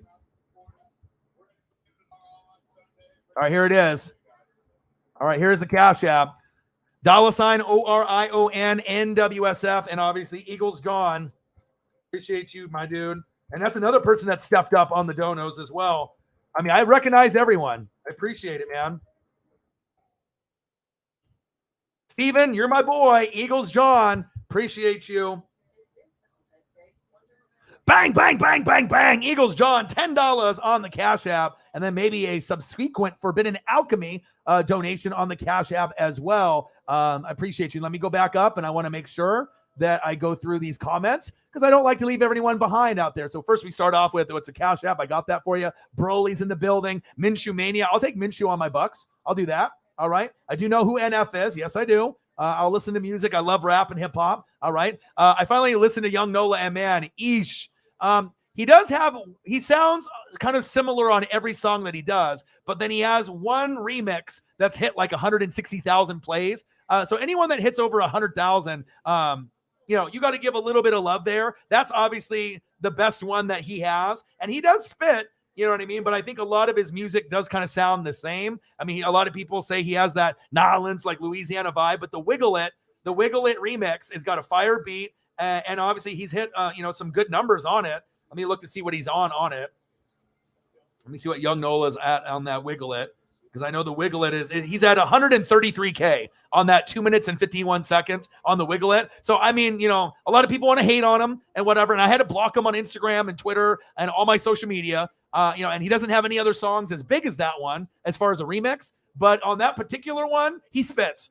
And he does sound good. He does have potential to get signed, but if you're tagging Lil Wayne 3 times a day, saying that he's your hero and your idol, you're going to get a restraining order instead of getting signed. You have to work hard. And I don't know when the next big one will be for him. And he does put out a lot of stuff. You know what I mean? And, sometimes he's, 22, 23 years old and maybe acts like he's 12 or 13 and he gets people pissed off in the chat. But he does have work ethic. I can give him that, and that's why we kind of connected before I had to ban him and throw him out. You know what I mean? But 133 on SoundCloud, 133,000 on that one, that's pretty impressive. Anyone that can hit over 100,000 on any platform, you have talent. You know what I mean? So that's just my personal opinion about it. I wish him the best. I just hope that he would be more fucking mature because I think he's fucking immature as fuck. I've tried to tell him, he would always do like these things on Instagram instead of posting pictures or his music and promoting it. He would do like these thoughts in his head, like these crazy fucked up X-rated thoughts on Instagram. And he would get his Instagram taken away and banned for like 20 times. He said, I don't give a fuck about Instagram. I was like, bro, if you're trying to get signed, saying these fucked up thoughts that are in your head and you're writing it out on Instagram, you're going to look like a fucking crazy person. And did he listen to me? No. I kept trying to tell him, you know what I mean? And he's gotten his shit taken away like 20 times. But like with all that being said, he does have passion. He does have energy. The Wiggle It remix on SoundCloud, if you haven't heard it, take a listen. It is impressive. It is good. I'm not sure if it's good enough to get him signed with just that one remix because all the other stuff kind of sounds similar and the views are much, much lower. But for someone that's not signed to have 100K on anything, that does deserve a little salute. So even though Nola pisses me off and I had to ban him, that one remix is worth listening to, and it is a banger. And that's facts. Jeremiah in the building, what to do? Cyberpunk 53, had to laugh when I saw Hugh Jackson walk back his comment. Yeah, I saw that. Let's see here. My cat died a couple years ago. It was tough. Yeah, and obviously I've been posting pictures with Paisley. I always try to be able to, take her for a walk and give you guys a little inside of my life on what's going on. You know what I mean? It's like, but the dog with Paisley. I got Paisley the same day I got raided by Grossi. Was that by coincidence? I don't think so. You know what I mean? And she used to be 5 pounds like this, and now she weighs like 20 to 30. But she definitely is a very special piece, not only in our hearts, but she's famous on YouTube. Everyone loves her. Right? No fan, especially how they treat my birds in the playoffs, but I do feel myself pulling for the Saints through the ringer. A lot of similarities through some of the different teams that are out there. Nicholas in the building. Looks like we got a Charger fan in the building. What to do? Oh, there we go. Luke sent me a donation. Let's go. $9.33. Go, Pat, go. Let's go. I know Forbidden Alchemy is going to be on that as well. Let's go, baby. Let's go. You guys are so supportive. I appreciate you guys. But like I said, you are never going to get anyone else on YouTube that's got energy like me. Grossi is the closest thing. If you want energy, entertainment, you're not going to get it anywhere else. And I have no notes. I think a lot of people get kind of confused. Like, how does this guy know so much? I don't have notes. Everything is up here. You know what I mean? Obviously, I read a lot. I do the film study, but everything is just one take. And then you got to think how impressive that is. It's not something that anybody can do. That's facts. Cash App, $9.33 by Luke. My boy. Bang, bang. There we go. Bang! There we go, baby. Thank you so much, Luke. My boy. $9.33. Go, Pat, go. Appreciate you very, very much, man. And people think, a dollar, it doesn't matter. Yes, it does. Because you got to think, there's been times, if I do a stream for 3 hours and I get $2, and let's say it's through the super chat, YouTube gets half of that. So I get $1 next month. You always want to be rewarded for your hard work. And I don't think anyone's going to work harder than me. And like I said, as long as I'm feeling good mentally and I don't have anything going on with a sickness or with my family, I should be able to record, if not every day, multiple times in a day. But like I said, you guys are good therapy for me. I love you and I appreciate you very, very much. And like I said, I'm always going to acknowledge everyone. Like, I'm a little behind in the chat, but I don't give a fuck. I want to make sure everyone gets their comments heard. You guys mean everything to me, especially the newbies. Like, if you get a new subscriber, they're like, wow, he actually didn't ignore me. You know what I mean? And that's important, right? All right, had to laugh about the Hugh Jackson. Yeah, I saw that. He's like, I didn't get paid. Sarah Small. So I heard Giants might move on. Yep, I saw that. Saquon, Bradbury, and Kadarius Toney from Florida, which they just got. They said, get the fuck out of here. Saquon gets hurt too much. I don't know if I would even want him on Tampa Bay. Run CMC. You get injured way too much. Saquon, injured too much. Zeke, you're not as good as people think. Tony Pollard is better. I mean, I still like Dalvin Cook. He could maybe go to the Bucs. Maybe I will talk that into existence. Remember, I was like, if I could have a running back, AK is my favorite. But Dalvin Cook to the Buccaneers in a few years, if I end up getting that to happen in the sports gods, you'd be like, damn, Orion called that shit years ago. We'll see. We will see. Forbidden Alchemy in the building. What to do? Let's see here. Nicholas, let me go back to you. I'm a Chargers fan. What is your expectations for the Chargers? I got a lot of best friends. My boy Joey Gomez is a Charger fan. I got a lot of Charger buddies, okay? You should have made the playoffs this year. Stupid ass coach, all right, with the 2-point conversions with the Chiefs. Defense normally gets hurt with Derwin James. You guys are fucking cursed like the Lions, which is sad, right? But at some point, Herbert, to me, is a top 6 quarterback in the league. I think he's right there with Josh Allen, right? Joe Burrow, Justin Herbert. They're better. All 3 of those guys are better than Kyler, Dak, and Lamar, in my opinion. They're all top 10, all right? But I think the future of the league is Burrow, Herbert, and obviously Josh Allen. That's, based on week in, week out progression. No one else has had more yards or touchdowns or completions than Herbert in the first 2 years. I watched him front row in Eugene. Eugene's only an hour and a half away from me. I live in Oregon. So I'm very familiar with Justin Herbert. Went to a lot of games right behind the duck bench. He's fucking special. And I think that the love that Joe Burrow is getting, Herbert will get the same type of love, even though he's not as outspoken as Burrow, but he's still likable. And he's got an arm.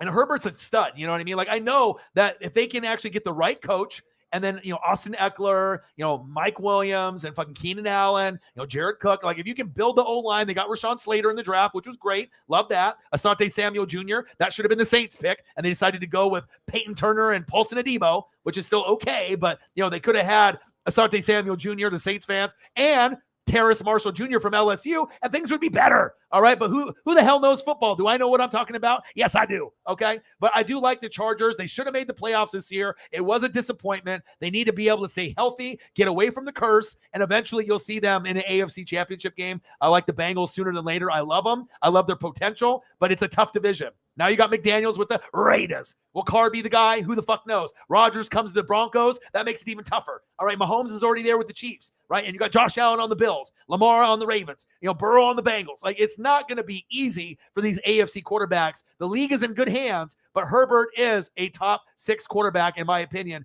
Josh Allen is, Joe Burrow is, and Justin Herbert is, my personal opinion. And then you still got the Rodgers, the Russell Wilsons, and the Mahomes. Deshaun Watson was up there, but we don't even know if he's, can play football anymore. We got to see with the sexual allegations, if he's a sexual predator or if it's just people for clout and money that are trying to frame him. All right. Todd Gurley's downfall is crazy. Seriously. TG 400. I miss watching him, dude. Him and Le'Veon Bell just went down the shitter, right? It's crazy. Said Echoes, I think Chargers are a force. I think so too. They need a better O-line. They're working on it, though. Rashawn Slater is a stud. Penei Sewell started off a little slow with the Lions, but, Penei Sewell from the Lions, Creed Humphrey from the Chiefs, and Rashawn Slater. I thought Rashawn Slater and Asante Samuel Jr. reminded me of the Bucs getting who? Tristan Wirfs and Antoine Winfield Jr. I was like, these guys are good. Like, I really like what the Chargers have been doing. And they got Herbert. The Dolphins were fucking stupid. They're like, we're going to go for Tua over Herbert. They're like, Herbert, he can't even do anything under center because he did shotgun set at Oregon. And then he's kind of quiet. He's not a leader. Now you see a couple years later, Burrow and Herbert are the truth, and Tua's garbage. All right? Tua is garbage. But with Mike McDaniel, obviously there, the 49ers OC, if anyone can turn Tua around, it's this motherfucker right here. He is a brilliant play caller, so we'll see what happens. But we know Burrow and Herbert are much better than Tua, and that's big facts. If the Dolphins would have got Herbert, they would have made the playoffs year one, and they would be in the playoffs every year, or almost every year, in my opinion. That's facts. They're a force. Chris Guzman, well, you're obviously a Washington Commander, the commies, and you're biased, but I agree. Terry McLaurin is underrated. I think he is a top 10 wide receiver talent. I'm not sure if they're going to recognize him as top 10, but if he's not, he's in the top 12. You know what I mean? He's somewhere between 8 and 12. He's very, very good. Very, very underrated. They had a lot of different quarterbacks of different skill sets, some good, some bad, some ugly. You know what I mean? Dwayne Haskins, trash. Obviously, we know with Mason Rudolph and Dwayne Haskins up there in Pittsburgh, those might be the 2 worst quarterbacks that are in the league as backups, right? But with all that being said, Scary Terry, I would take him on Tampa Bay in a heartbeat and a snap of a finger. I love him a lot. Besides Chase Young, that's probably the best guy that you got on the team. Scary Terry McLaurin is a stud. Love him. Say, hey, Orion, can you replace Joe Buck for us? I can only imagine you and Tony Romo. Yeah. Well, you got to remember, it's Joe Buck and Troy Aikman. Okay? That's the Fox. All right. And then they have Jim Nantz and Tony Romo, who are the GOATs. That's like, Summerall and Madden. That's the best to watch besides, Gus Johnson. I feel that if anyone is similar to me and Grossi, it's Gus Johnson. Gus Johnson can talk about a peanut butter and jelly sandwich and making it during a football game, and you get excited. You're like, I don't know what the fuck he's talking about. Wheat bread, honey, bananas, fucking toasted bread. But then when you're watching him talk, Gus Johnson, to me, is the best. All right? Tony Romo is good for color, but Jim Nantz, right now on TV, is hands down better than anyone else that's on TV. But I know, imagine if like Grossi and Orion, Northwest Sports Fanatics and Grossi Posse, if we actually did a broadcast, I guarantee we would get better ratings than what they're getting on CBS or Fox. You just have to have the it factor. You got to have the voice. And I feel that, a lot of people do YouTube and, some people have better voices than others, but I was blessed, with, being in phone sales, but I feel my voice is just as good, if not better than everyone else's that does NFL content. Some people would think that's cocky or whatever, but if you listen to my voice, some people have cringeworthy voices that are cringy. I feel mine is a little bit more soothing for the NFL. Everyone's got different tonality and they have different energy, but I feel that my voice is just as good. And I know that at some point, this is going to be the #1 channel on YouTube for NFL. It's just a matter of time where people realize how good this channel is with the content, with the voice, but the fans are #1 besides the Grossi Posse, and that is facts. All right, big facts. I owe it all to you guys. You guys are the fucking best. All right, Luke, you're my boy. I appreciate you very much. Here we go. Forbidden fruit, James. He said, for the booze, $20. My dude, thank you, man. Hell yeah. I didn't get a chance to get booze before, and I love the booze. I got the Modelo right here. I got another one in the fridge that I was going to crack, but I'm too busy just having fun with you guys. James, my boy, forbidden fruit. Let's go.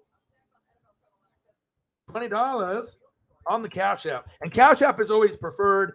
Some people, they don't bring it up because they're making so much money, like Grossi, where he doesn't need to bring it up. But for someone like me that typically has 20 people or less in the room, 30 people or less, YouTube Super Chat, they take 30 to 35%. So if someone donates 100, I'm only going to see like 70 of it, maybe 65, and then I got to wait a month for it. So if you do a Super Chat and you donate $20, just like James just did, all right, I'm going to get $19.75 of it. That's a lot better. You know what I mean? Facts.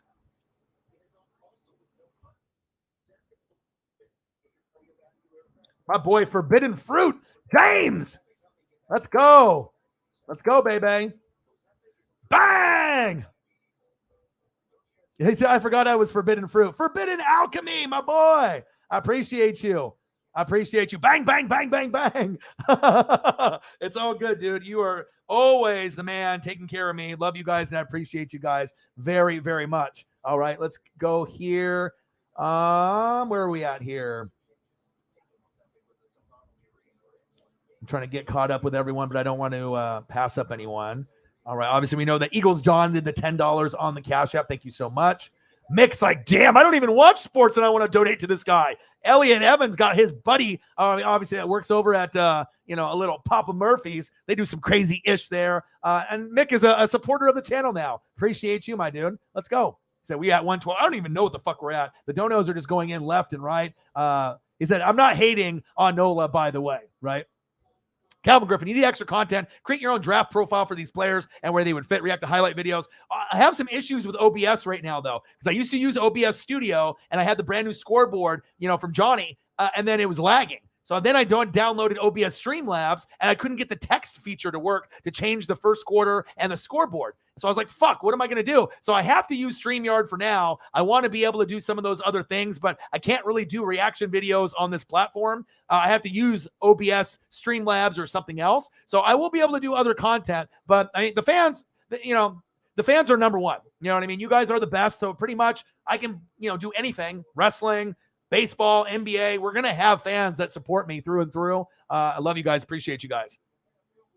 Yeah. Dude, seriously, it's crazy. I've never seen someone, girl or guy, fanboy so much as him. Like, the guy would tag Lil Wayne multiple times in a day. And I was like, bro, that's a little creepy. You know what I mean? If I was Lil Wayne, I was like, bro, you're not going to get signed that way. So I'm not sure if it's all up here mentally. You know what I mean? Maybe you need to go back to school or something. But, doing it over and over and over again is not going to get you signed. Yeah, work ethic, patience. Yeah, and also talking about it. Like if you say, I'm the best, I'm the best, I'm the best, talking about that you're the best, you need to be able to show the grind. And I told him, I was like, bro, I've been doing this shit for 10 years. You know what I mean? I put 100,000 hours of blood, sweat, and tears. I had a partner that quit on me. You know what I mean? Like I put in so much work behind the scenes also. You know what I mean? So it's like, you have to really work and work and work and work. I've got over 1,200 videos for reaction videos, original content, live play-by-play, just since 2017. It's a lot of fucking videos. You know what I mean? And I'm going to keep grinding it out, but you are 100% correct. I'm not sure if he really realizes all that. He just wants the easy way out. He wants to get the money, the recognition, you know what I mean? Be famous. It's not about that. I mean, if you're going to do something and you're not going to get paid for it and you still love it, then you know it's a dream. But if you only care about money, the clout, the fame, that ain't going to work out, bro. That ain't going to work out because you're going to soon realize that is not a real dream. You're just trying to chase the money or the clout, like the Island Boys. It ain't working. You might have your 5 seconds of fame for the Island Boys, but after a while, no one's going to give a fuck about the Island Boys. You feel me? You feel me? Exactly. So you about doing a fantasy league? I do a fantasy league every year.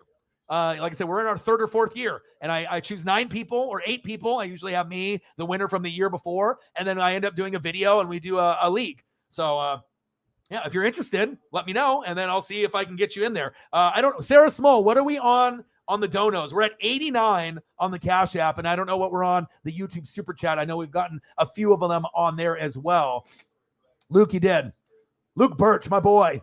Another one of the people from the Grossi Posse that has kind of converted over. Thank you so much, man. Appreciate you. Had trouble finding it until I realized I was putting NSFW instead of NW. You're not the first one that's done that, too. I appreciate you very, very much. Sarah Small, 121.33. We're probably much higher than that since this is old. Everyone should go check out Jono Barnes on YouTube. He makes Saint skits and other NFL content. So Jeremiah comes onto the channel and now is recommending people to leave my channel to go watch Jono Barnes. Come on, Jeremiah. I'm hustling and I'm grinding. What's going on here? You're trying to support me. You're not trying to tell people to leave my channel and go there. Come on, Jeremiah. Friendship probation. You just came to the channel and you're already on probation. Come on. Come on. Just kidding. So they should move on from Saquon and Bradbury, but stick with Tony. Yeah, well, Tony just came there, but maybe the chemistry won't work out for Brian Daboll and what they have for the future plans. Get Dalvin Cook out of the North. I know you'd love that. Minshew Mania. Young football fans are fucking stupid because they think Madden is real life. Exactly. So I knew Dalvin was special when he used to cook my canes in college, Florida State. And they had a horrible offensive line, just like Cam Akers. He was at Florida State. They had the worst offensive line in football, but I knew Cam was special, Cam Akers, right? And then obviously now he came back from the injury, and he'll probably have a little bit of a role in the Super Bowl. Calvin Griffin, hopefully Sean Payton goes to the Chargers. F the cow patties. I don't think that's going to happen. He's got a relationship with Jerry Jones. If I had to put money on it, it's either trying to come back to the Saints, but I think more realistically in, a year, 2, 3, 4, if he's still under contract, he will be the Cowboys head coach. 100%. I'm calling it here sooner than later. All right. I'm calling it now. Detroit is going to be a top 15 this year. Who are we talking about? The Pistons? The Tigers? You're not talking about the Lions, are you? Biting kneecaps? Are you sure? The Lions? Jared Goff? Not going to happen, man. That's a hot take. I don't know if you're trolling or if you're serious. I would love for Detroit to be great, though. They only need a couple more pieces. Their schedule is easy. Yeah, but just because your schedule is easy doesn't mean you're going to get there. You got to have the discipline, the work ethic, the right coaching staff, a good O-line and D-line. They don't have any fucking weapons out there. They're as brutal out there in Detroit, man. They're brutal out there in Detroit. I do like him. Amon-Ra, I do like him. USC, I mean, I'm a Pac-12 guy, Pac-10 guy. He really started balling out, and if you had him in fantasy, you probably won your championship because of him. I remember he started balling out towards the end of the season. Eagles John said, I love Herbert's upside. That Raiders game was gold. Yes, it was. Yes, it was. The Washington Commies. Hey, well, I didn't name the fucking Commanders. I mean, I know that's got to be tough for the Washington fans, but Jesus Christ, dude. You know what I mean? Jesus Christ. The Commanders? The Commanders. That's what you came up with. The Commanders. And then this? God, the jerseys could have been so much better. This might be the coolest thing out of them all. The patch that they got. And even that, could have been a little bit better. All right, there's a better look of the jerseys there. They could have been the Red Wolves or the Red Tails or the Red Hogs. So that way you could still use HTTR, hail to the Red Hogs, hail to the Redskins. Did they put that in mind? No. God, I should run a fucking football team. For real. They need to get me, in one of these teams that's just fucking like struggling. They have no direction. Put your boy in charge. I can definitely turn that shit around. Man, Washington. At least you got Chase Young, and at least you got Scary Terry McLaurin. But he said, Commander Chris to you. My boy, what a deal. Yeah, he was late round, and he definitely showed out. And Goff is Goff. He said, swag, my boy, swag. I got the swag, baby. Hey, Sarah Small says, I met Gus Johnson when I lived in Iowa. He is so nice. Gus is the best. He said, I'm curious, though, if you were a commentator, would you be better a play-by-play guy or filler? You tell me. I think I can do both. You know what I mean? If you got someone that, like, you had a Tom Grossi, and he was the guy that did the play-by-play, and they wanted me to be the color, of course I could kill the color. But I think being play-by-play is the hardest thing to do in sports. Like, to be very entertaining, know the words, come up with the custom nicknames, the custom catchphrases that Peter Schrager steals, like Uncle Mo, Uncle Momentum. You know what I mean? It's not easy to be able to do play-by-play. Color, easy. Anybody can do color. You know what I mean? You just look up the stuff, the information, the kind of interesting stats and whatnot. But play-by-play is tough, and I think I could do both. But like I said, I'm a one-man show, and I can do color and by play-by-play. I do both. BOFFF, both. But I think I would be better at play-by-play. I could be the Jim Nantz. But, I mean, if I did the Tony Romo role, I would kill that too. You know what I mean? That's just my personal opinion. You know what I mean?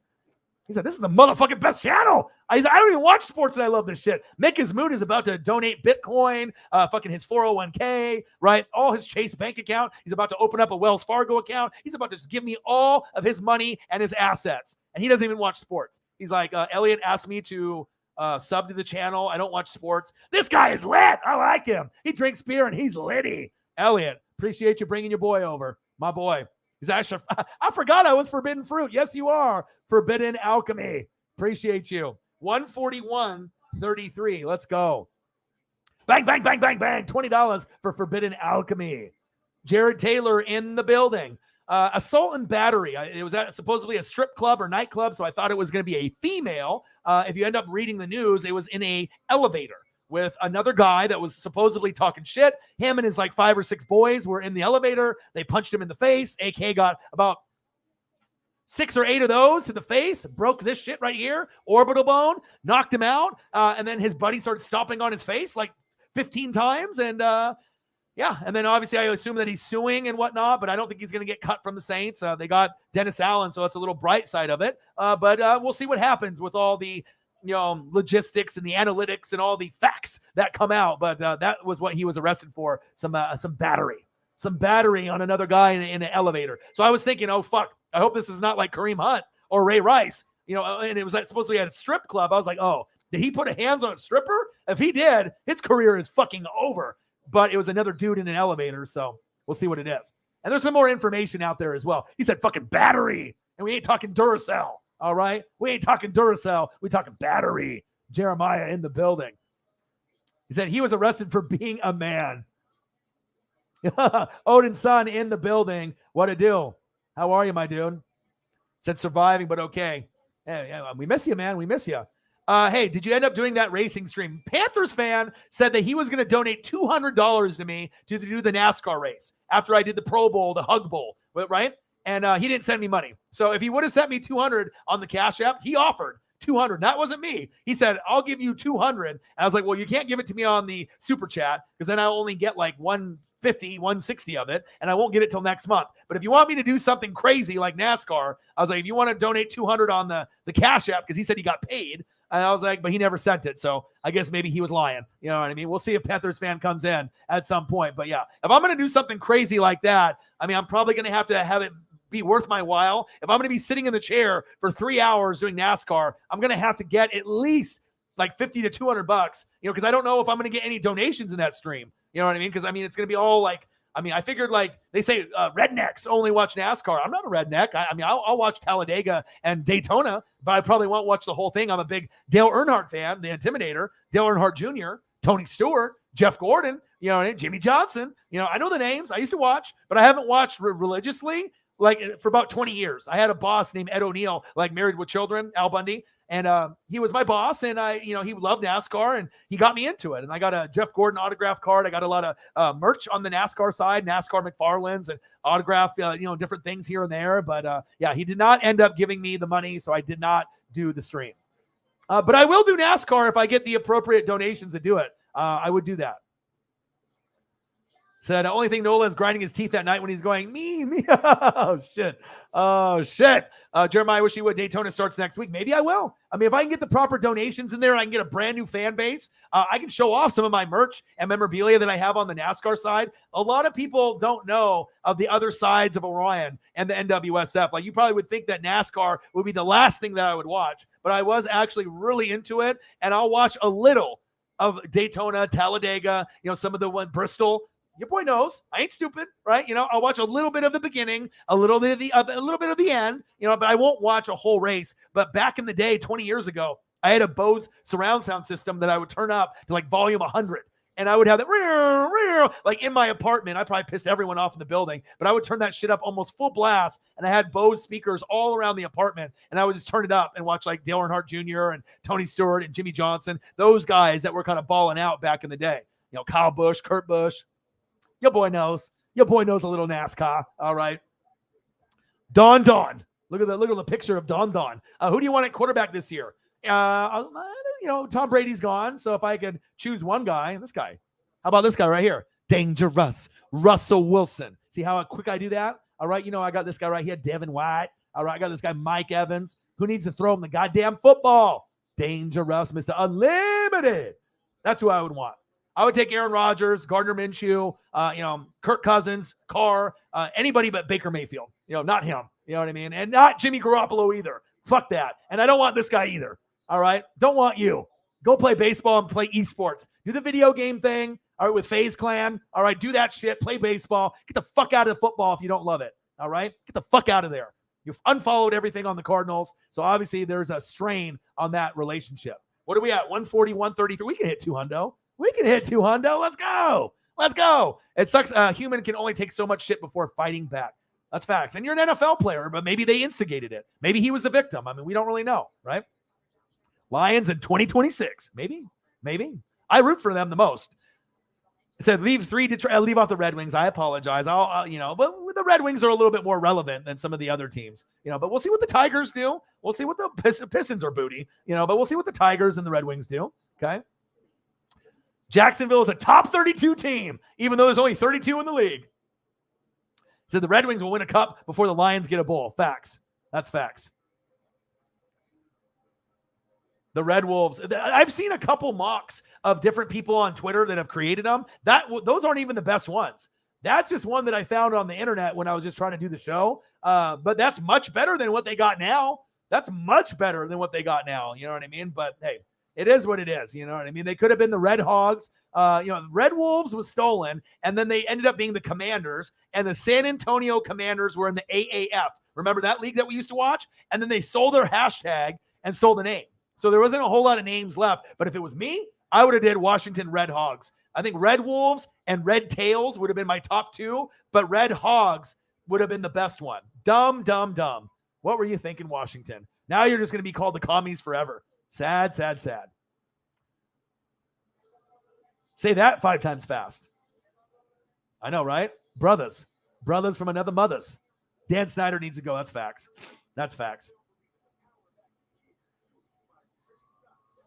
Yeah, there's a few. They tried to get as many as they could. Eagles John, why didn't Washington incorporate hogs? HTTR, Red Hogs. You could have just still did the HTTR. That's a big thing if you're a Washington fan. Obviously ask Commander Chris. Obviously he's a big Washington fan in the building, so you could have asked him. So what's up with football players and elevators? I don't know. Maybe it's just Vegas, dude. Maybe it's just Vegas.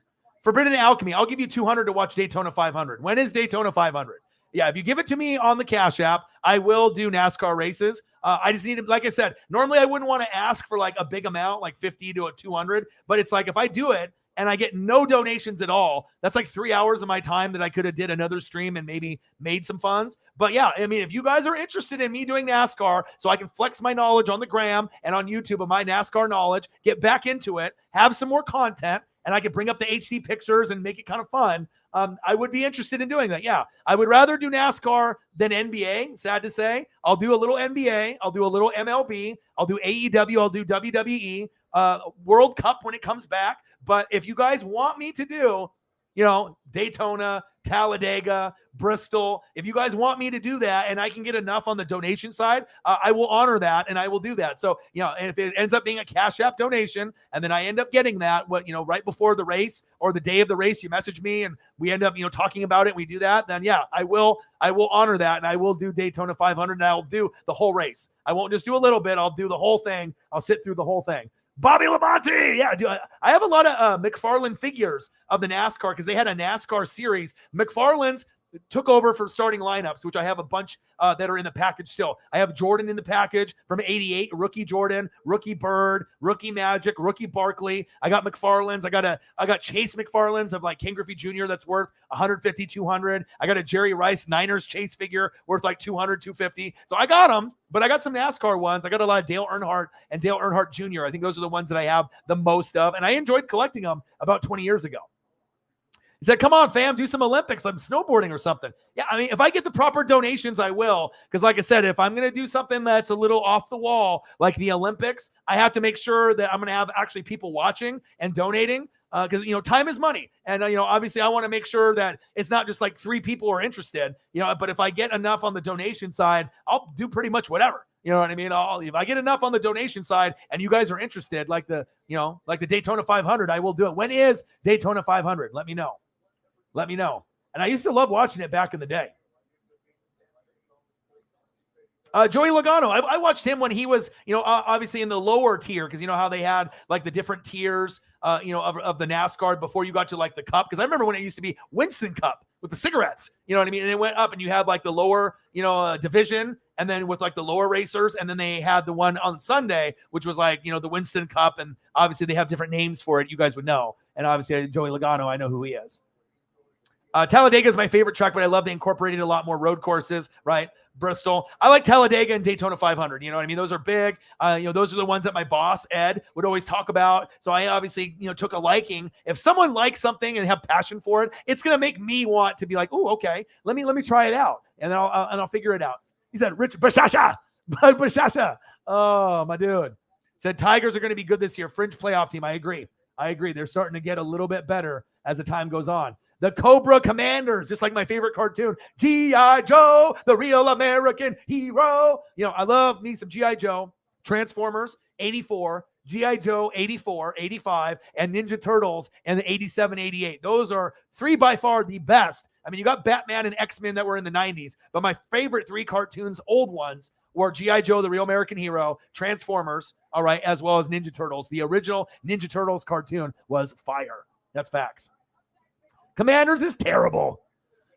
So Markayla Rain, I wish I could donate. I recently quit my job. Hey, I have anxiety and I actually have depression, addiction. I've gone through a lot. So he said, but come soon. So you have amazing potential. I love your channel. Thank you. And I haven't seen you in the room before. Hopefully I earn your sub and maybe a donation in the future. I understand. I actually don't work at my other jobs that I used to do 2 or 3 jobs, YouTube full-time and at least 1 other job. And usually I'll be honest, I'll either get fired or, due to anxiety or depression, or I'll quit. And I've lost jobs due to depression. Like I had a bad case of it earlier last year where I was in bed for like 3 weeks and I didn't get out. The job, they were kind of hanging me on, but after it went 1 week to 2 weeks, and then after I went to like the 3rd week, at some point, they probably thought I'm never coming back. But I finally climbed out of the hole. We went to the beach. I tried to, not feel sorry for myself. I tried to, just talk to people on the channel and just try to climb out of the hole, listen to music, go for a walk, just do things that are more positive. But there was a point where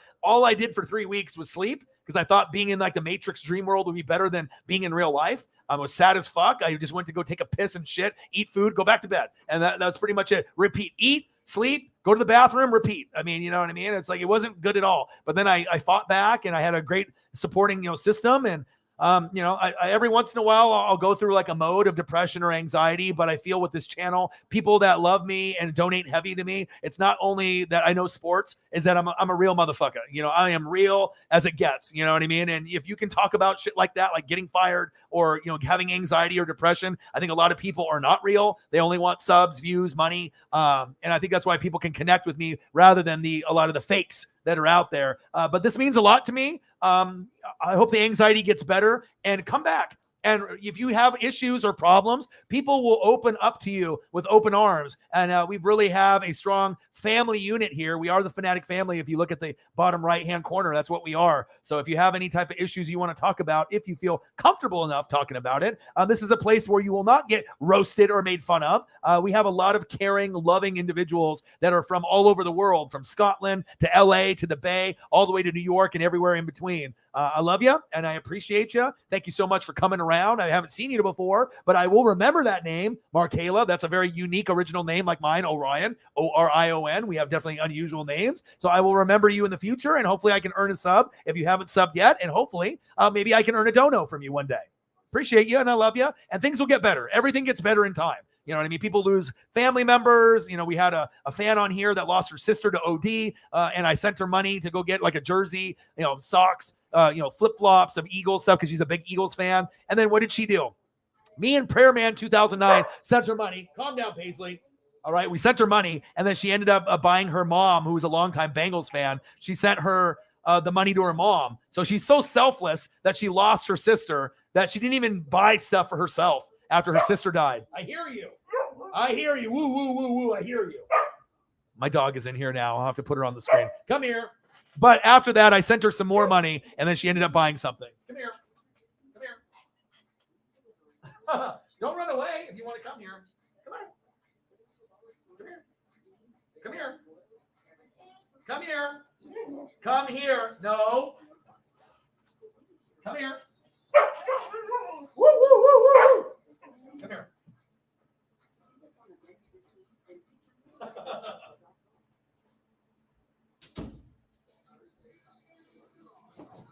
That's funny. The dog came in here barking at me, and then she ended up running away when I was going to bring her on the TV. February 20th is Daytona 500. All right, let's do it then. Let's do it, Forbidden Alchemy. You've been a really great supporter. You've donated big. You're one of the goats now. I used to have like Holly Hundo as like one of the big goats. Now I got you. I got Holly Hundo. I got Nate the Great. I got Shepard Williams. I got Odin's son. I got Cyberpunk 53 and a few others that I'm probably leaving out that have donated 50, 100 or more. Nate the Great donates 500 sometimes at a time, which is insane. Let's mark it on the calendar. Let's fucking do it, man. Let's do Daytona 500. And then, if I can get a little compensation for it, because I don't know what I'm going to get in return, who knows? Maybe we can have an amazing donation day and we can start doing some NASCAR. I'm all for that, man. Let's do it. And then maybe if it goes well, we'll do some more. Orion, if you do World Cup, I flex my knowledge so fucking hard. Awesome. I love the World Cup. I'm not a big soccer guy, football, but I watch, Messi, Ronaldo, and some of the others out there. Let's do it, man. Let's do it. He said Cyberpunk. He said, Ryan needing a deposit to do NASCAR. Hey, I didn't ask necessarily for a deposit. Panthers fan offered 200 and then he didn't come through. You know what I mean? But like I said, if I'm going to do something kind of like that, it would be nice to know that if I don't get any donations, but I get like 50 to 200 and that's, all I get, then I feel at least good about it. If I'm going to spend 3 or 4 hours of my time, going after it. But if someone's willing to be so nice and kind and do like a 200, like Forbidden Alchemy to do NASCAR, that would be awesome. You know what I'm saying? People don't work for free. And I'm going to bring it. I'm going to give you HD pictures. I'm going to give you track pictures, photos of the NASCAR drivers, the pit crew. I'm going to make it fun. I'm going to give you something that you're not getting on YouTube for NASCAR fans. So I'm not going to just be like, NASCAR, watch them go turn left. I'll drink a shitload of beer. Maybe I'll put a lawn chair back in here and we'll fucking redneck it out, man. Let's get it. Let's do it, dude. World Cup and cold, bleak midwinter, just for England to check in the final 8 or final 4. Yeah, facts. It's daytime. Let's do it, man. Let's do it. Welcome to the NWSF. Let's go. Yeah, who is your team? Markayla, who do you root for? Are you a Saints fan? I'm interested to see who you are and who you root for. What sports you watch? Iceland. Okay.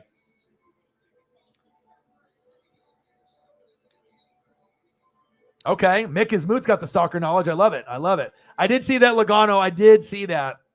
I know I had people message me too. Matt Kenseth, Danica Patrick. And you know I'm a fucking homer. There we go. Danica, who used to be with who? Obviously Aaron Rodgers. I've watched her, on Bear Grylls. She was on there doing some of the, kind of crazy Bear Grylls-ish. She's a warrior. You know what I mean? It might have not lasted for her as long as she wanted or won a lot of races, but to be a female in a male sport, salute to her, Danica Patrick. Transformers Optimus. Yeah. They made him a badass in the movies. He died in the cartoon, in the actual movie. The actual Transformers movie, but I love those 80s. Like I'll watch them sometimes. Like I watch Simpsons and I watch King of the Hill. I watch Rick and Morty. But once in a while, I want to go back to my childhood and I'll watch old G.I. Joe and Transformers, and it just makes me smile so big. It just puts me in a great fucking mood. All right.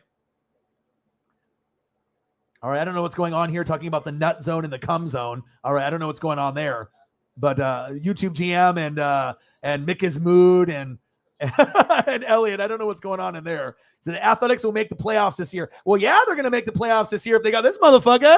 Hey, Kyler Murray, I see you. He said, fuck football. I'm going to be a video gamer on FaZe Clan, and I'm going to do Oakland Athletics. All right? Your boy knows things. All right? I follow social media. I follow news across the world. I got it up here, man. I follow it, baby. Brute Saint said, I'm probably the best non-Dono supporter on this bitch. You'll donate, though, and it's not like you've never donated before. You'll donate when you can. It's cool. It's just nice to be able to, do that. You sent me a schedule. Hell yeah. Thank you. Thank you. Oh, NASCAR. Oh, you sent me the NASCAR schedule. Thank you. Right. Let's do it, man. Let's another thing, another, extra avenue of, fandom, some more, subs that we can maybe get, and we can kind of expand the channel a little bit. I'm down. Let's do it, man. And then I promise, once I get more knowledge on the NHL side, I'm going to do NHL next. I really want to, you guys can teach me. You know what I mean? I'm really good on the football and the basketball, the baseball and the wrestling, but I would like to be educated a little bit more for NASCAR and NHL and soccer, football. So if any of y'all are experts in those fields, maybe we can start doing some NHL streams. I don't mind doing that at all. I think it would be fun. As long as I can get the games on TV. I have that website that I can use as well. But if I can get them on TV, I would do that too. North Korea. He said, can you root for the cheerleaders? Yeah, I'll root for anyone. Rusty Wallace. Oh, God. Yeah, Drew Brees. Yeah. The best one was Marshawn Lynch, though. Marshawn Lynch was on there. He was awesome. Yeah.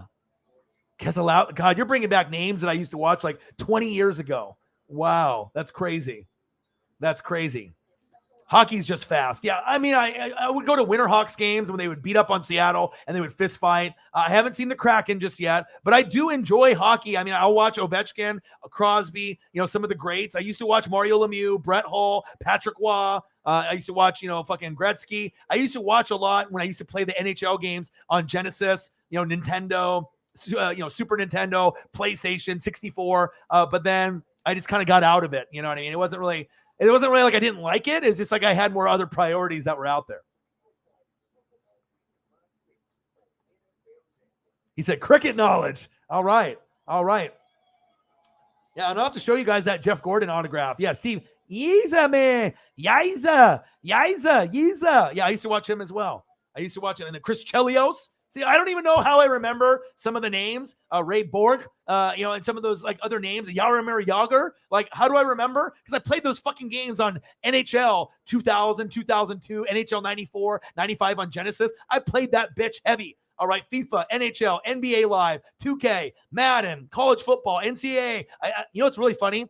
I actually tried to play video games and do a stream on it, like just from my phone in the living room, but I couldn't get the fucking shit set up. I had 64, NES, 8-bit, and PlayStation 3. I was just trying to set it up, and I couldn't get them to work. Maybe it was my girlfriend's TV. I need to get another TV that maybe I can hook everything up, but it had how they have red, yellow, and white wires? So it had red and yellow, but no white.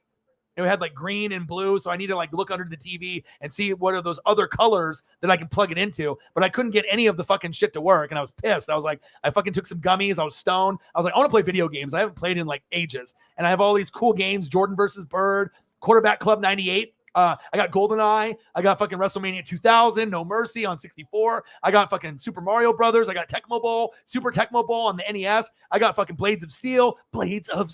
I got all that shit. But I got to find a TV that I can actually play them on. Yeah, NBA Jam. He's on fire.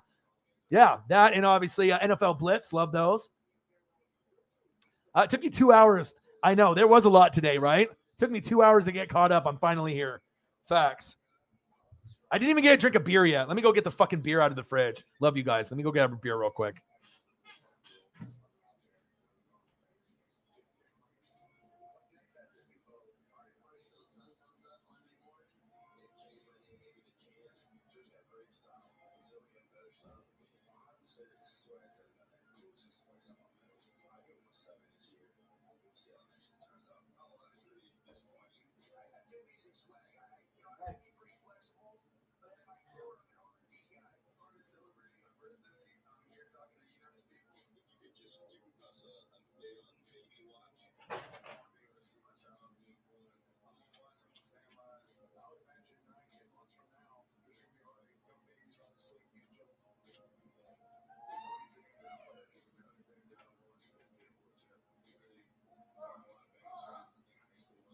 It smells like pee and shit out there. Did you pee pee? Did you shit? Did you pee pee? Huh? Did you pee pee?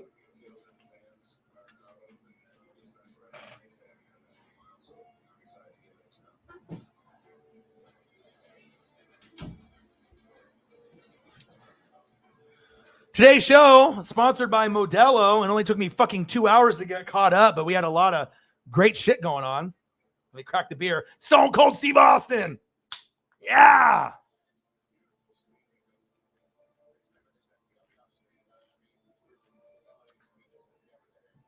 Woo! Let's go.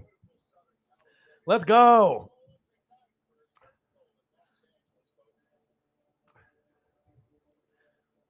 Cowboys fan. Awesome. That's awesome. Hell yeah. Pulling for the Saints as well. There we go. There we go. I don't know if the Saints, maybe the thumbnail, you saw that and decided to tune in. Awesome. I'm glad to have you. Whether you root for the Cowboys, the Saints, or AK-41, the alien Alvin Kamara, great to have you on. Hope to have you on in the future. And the funny thing is that we actually have a huge fan base of the Saints. I'm the only non-Saints fans that Saints fans respect on YouTube. Now, I'm a Bucks fan. I've been a Bucks fan since 95, but I'm not biased. Saints fans are really heavy on this channel. Saints, Chiefs, Eagles. I think those are probably the three top fan bases that support me the most. Broncos, Falcons. I mean, I have pretty much everyone but the Buccaneers, which is weird. Like, I'm the only Buccaneer YouTuber that's like halfway famous on YouTube that's over 20K. And I don't have barely any love from Buccaneer fans. I don't know if they just don't know who I am or they're not on YouTube, but it is what it is. I mean, you know, I'm okay with it. You know, if the Saints fans love me, I'll take that, you know, because I love to call shit right down the middle. I'm not biased. And a lot of people have a lot of hate in their heart, and they're just like always talking shit. They're always hating. And I love to be able to show the love where it needs to be shown. If you are great and you have greatness as an athlete, I don't care if you're on my team or on the rival, like AK-41, this guy right here, I know he got in trouble, right? But he's my favorite running back in the league. And I guarantee no fucking Buccaneer fan on planet Earth would say that unless it was someone like me that actually is honest about it. I would love for AK to be on my team if he wasn't getting in trouble in elevators like he did. All right. But I love him. I think he's a stud. He's got a chip on his shoulder, and hopefully that he can move on and not get in trouble anymore. That's facts. But I love you. I appreciate you. Thank you for coming on. And I think you'll start to realize how awesome that the Fanatic family is in the chat. And we do actually have more and more females that are a part of the channel. We have Saints fans, Eagles fans. A lot of females actually do pop in. A lot of them are mods on my channel as well. So it's always great to have female, male. It doesn't matter if you're, you know, white, black, Mexican, Asian, 80 years old or 10 years old. We love everyone here, unless you're going to be a dick on here. And if you're going to be an asshole or a dick or come after my mods, then you're going to get fucking banned or timed out, like, you know, young Nolo or, you know, Justin Wills. But for the most part, it's a very, very amazing place to be. Not a lot of toxic people in this room. That's facts. Appreciate you guys. The pupper is in the building. She is getting big. She is getting big. Yeah. She's my girl. She's my girl. Yeah. Well, like I said, Cowboys get roasted. I mean, if she's a Cowboy fan, she knows how it goes. If you're a Cowboy fan or a Patriot fan, you're used to getting roasted on the internet or in general. It's just like there's a lot of hate for the Patriots, Belichick and Brady, because they were winning, and there was a lot of the gates, the cheating. And speaking of Deflategate, there was some new news that came out that supposedly maybe Belichick and Brady didn't do as much as that was supposedly thought. And the NFL wanted to cover it up, even though they took the draft pick away. Go and look into the news about the Deflategate. It's very interesting. There's been some new reports that came out this morning. But you like the, WNBA? There we go. Yeah, but I mean, if you're a female and you love basketball, I mean, I used to watch Lisa Leslie, Rebecca Lobo. See, I'm throwing names out there. Cynthia Cooper. Coop. All right. I remember from Houston and Tina Thompson. See, how do I remember those fucking names? I don't know, but it's up here. You know what I mean? Like I watched when they first debuted. I don't watch anymore, but I used to watch Rebecca Lobo at UConn. I watched Lisa Leslie. Cynthia Cooper was like one of the first superstars with Tina Thompson. All right. I remember her with the lipstick and everything. Like I remember, you know what I mean? How do I remember? I don't know, but I do. It's like a fucking steel trap up here, but I'm glad to have you on here. And hey, like I said, to have more fans, on here is absolutely awesome. Who do you like here? Chicago's Candace Parker. Yeah. Stud, absolute stud. Candace Parker. Absolutely. Liz came. Okay. Okay, man. I appreciate that. Fine. Forbidden Alchemy in the building. Gang. Yeah. I haven't seen Tess in a long time. Have you seen her in other Saints rooms or anything, Brute Saint? Because I was hoping that she didn't get COVID or pass away or something happened to her, but I haven't seen her in like months. Like she always used to be like one of my main mods, and I haven't seen her in a long time. So I hope nothing bad happened to her, but like she's older. She's like, over 50. And like, yeah, Justin Wills was like trying to get her phone number. I'm like, bro, you're like 15 years old. You don't even know how old the people are in the room. Yeah, it was pretty funny, man. I don't know where she is. I have no idea where she is. Alex sack lunch someone at school. Be careful, my dude. Be careful. Be careful, Alex. Yeah, but we've had a lot of amazing things that have happened. Obviously today, I appreciate every single person in the room. And as we were going over some of the stories, as you can see in the chat, he said, okay, I'm going to retract that just in case. Yeah, Justin Wills. He said, did you sack him in the hallway? Yeah, what did you do? Alex, you're like 11, my dude. You got to be careful. All right, so we obviously know AK-41 got arrested. He was in Vegas with his boys. Beat the shit out of a guy in an elevator, got arrested, broke the orbital bone. The friend stomped on the guy's head like 15 times. The guy was unconscious, woke up. I imagine they want to sue. So he got arrested. We'll have to see where that goes. But then there was some other good news, today. All right. And over the last couple days. All right. Your boy, Mike McDaniel, right? He's the new head coach of the Miami Dolphins, San Francisco 49ers OC. I like him. He's biracial. He's not necessarily, he doesn't look black. All right. He looks like the Starbucks barista that maybe got me my coffee like last week. But I think that he has a potential there. Okay. Lovie Smith, Houston Texans. Looks like Greg Oden did when he got drafted by Portland, my Blazers. Greg Oden came in the league at like 20 years old, looked like he was 60. Same thing here with Lovie Smith. He was on my Buccaneers as head coach, as well as the Bears. Did some big things, went to the Super Bowl. Probably will be the first one fired out of all the coaches like Doug Peterson, but they went for a coach, a brother, to, kind of change the mold. Good for them, to be able to do something like that. And the Saints, they won the day. Besides with the whole AK-41 news that fucking blew, all right? But they got Dennis Allen, defensive coordinator, is the head coach. This is my favorite one out of all these, okay? You got Nathaniel Hackett, and we'll go down this list, all right, to get everyone kind of updated on everything that's going on, all right, in the game and in football, okay? So you got Nathaniel Hackett, and we know Nathaniel Hackett was the OC for the Packers. Now he's going to the Broncos. Oh, food. Thank you. Thank you so much. I wasn't expecting that. Thank you. Thank you. Oh, shit. I just got fries and a double quarter pounder with cheese. Your boy's going to get fat. Let's go. Modelo, fries, and beer. Nathaniel Hackett is going to the Broncos as head coach. He likes gold. He likes Austin Powers. He does a lot of like interactive, fun things. Aaron Rodgers loves him. If Aaron Rodgers goes there, they can have some great success and go to a Super Bowl or an AFC championship game. Matt Eberflus, defensive coordinator, is going to the Bears. Bye-bye Vic Fangio. All right, this guy could maybe turn them around with Justin Fields. We'll have to wait and see. Okay? Brian Daboll, he was in the New England coaching tree. All right? He was the Buffalo Bills OC. Now he's the Giants head coach. Bye-bye Saquon. Bye-bye Kadarius Toney. Bye-bye Elderberry James. You are out of there. All right? Raiders. Josh McDaniels. He said, Bill Belichick, I want to be the head coach. Bill said, fuck you. I'm coaching until I'm 90. He said, fuck you. I'm leaving to the Raiders. He gets a second chance. He coached the Broncos and Tebow. All right. And I think he will succeed. Kevin O'Connell. Looks like kind of like Sean McVay. He looks like some guy that would be like on The Price is Right or something. Cheesy ass smile. He's a good OC. He's young. And like I said, he's going to be taking over on the Minnesota Vikings supposedly after the Super Bowl. And if they win, Minnesota will have their guy. Dougie P. All right, Doug Peterson. He got a Super Bowl with the Eagles in 2017. Carson Wentz went down. Nick Foles, slick Nick Foles, a big dick Nick Foles is what they called him in Philly. Inappropriate. But we know slick Nick Foles. Dougie P got a Super Bowl for him with Jay Ajayi and the Four Horsemen. Now he's going to be leading Trevor Lawrence and the Jags. And it can't get any worse than it did with Urban Meyer. Urban Meyer decided to kick Josh Lambo, the kicker, and he decided to get little lap dances at his bar from someone that wasn't his wife. Urban Meyer, you are a fucking idiot. All right? Dougie P, I wish you the success. Mike McDaniel. Mike who? Mike Jones. Who? Mike Jones. He's biracial. He looks like a Starbucks barista, but he's incredibly smart. He was a 49ers OC, made plays happen with Kyle Shanahan. He might be the only motherfucker on planet Earth to get Tua back on track. Lovie Smith, you are in the dumpster fire of the NFL, my dude, besides the Detroit Lions. I don't know how long this job is going to last, a year or two before you get fired, because they're not going to be good, but at least they gave him a shot to be the job.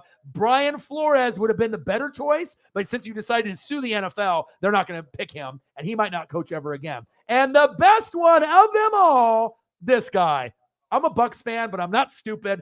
Dennis Allen, you have to deal with this. The drama of AK-41, possibly no Michael Thomas, no more Sean Payton, and that would have been tough for a lot of these people because we know how much the Saints fans love Sean Payton, but you got this guy.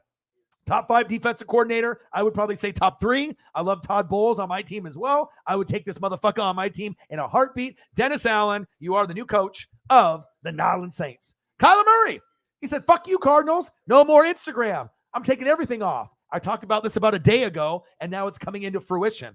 Do I have ESP? And the answer is yes, I do.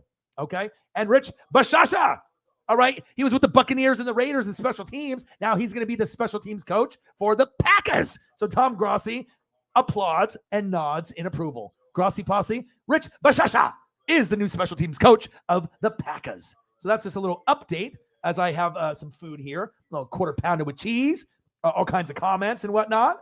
Let me see here. Let me go back up so I can get caught up. What are we at on donos right now? I got some fries here. You know, I try to eat better. I walk a lot, walk with Paisley, but I'm a fat boy. You know, if McDonald's or Taco Bell or, you know, whatever's in here, I'm going to eat. I'm fat. I need to eat better, though. Let's go. Let me have a bite of a burger here before we continue. There we go.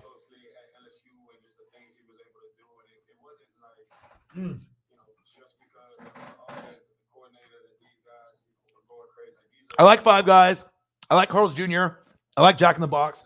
But I'll tell you what, for McDonald's, even though it's trash and people say it's bad, it's not good for you, a double quarter pounder with cheese or a Big Mac, that shit goes kind of a long ways. Like sometimes when you're really hungry or hungover, regardless if you drink or do drugs or whatever, right? But when you've had a long night and you have, you know, a burger, you know, like a Big Mac the next day or a quarter pounder with cheese or nuggets, you know, sweet and sour barbecue, whatever. Oh, man, it hits the spot sometimes, doesn't it? It really does. It really does. Let me see here. Forbidden Alchemy's taking off. I see ya. Let's see here. Justin Wills is still stalking Tess. I haven't heard from her. I don't know where she is. I'm worried about her, to be honest. I do too. I haven't seen her at all. Nate the Great, in the building. You're back, my boy. How are you, dude? The hardest working motherfucker on planet Earth, Nate the Great. He works 16-hour days. He's a grinder. Mick is Moot in the building. Sarah's in the building. What are we at? Close to 200, about $59 to go. All right. And where do we at on the Cash App? I know we had a great start. We were just banging them out. We're at $89 on the Cash App, which is awesome because I'm going to need that. I'm going to have to go buy some food. I need to go buy some more dog food, which costs probably like $20 for a bag. I want to go buy another dog toy for Paisley. And then obviously, beer and weed, that shit is not cheap. Sometimes if I go buy a dispensary 10-pack of gummies, it's like $20, $21. If I go buy beer, you know how beer gets expensive. Food and beer are fucking expensive. Food, beer, and weed are expensive. You know what I mean? It's expensive shit. You know what I mean? You have to spend a lot of money for that shit. You know what I mean? I try not to spend too much, but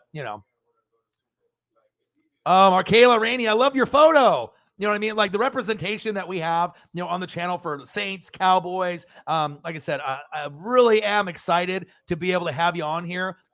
Anytime we can get some more female representation on here, I love it. I think you will love the family that we have here. And we have a shitload of Saints fans, not as many Cowboys fans, but we do have some. And like I said, Alan is one of them, and we have a few others. But there are a lot of Saints fans here, and I think you'll fit in just fine.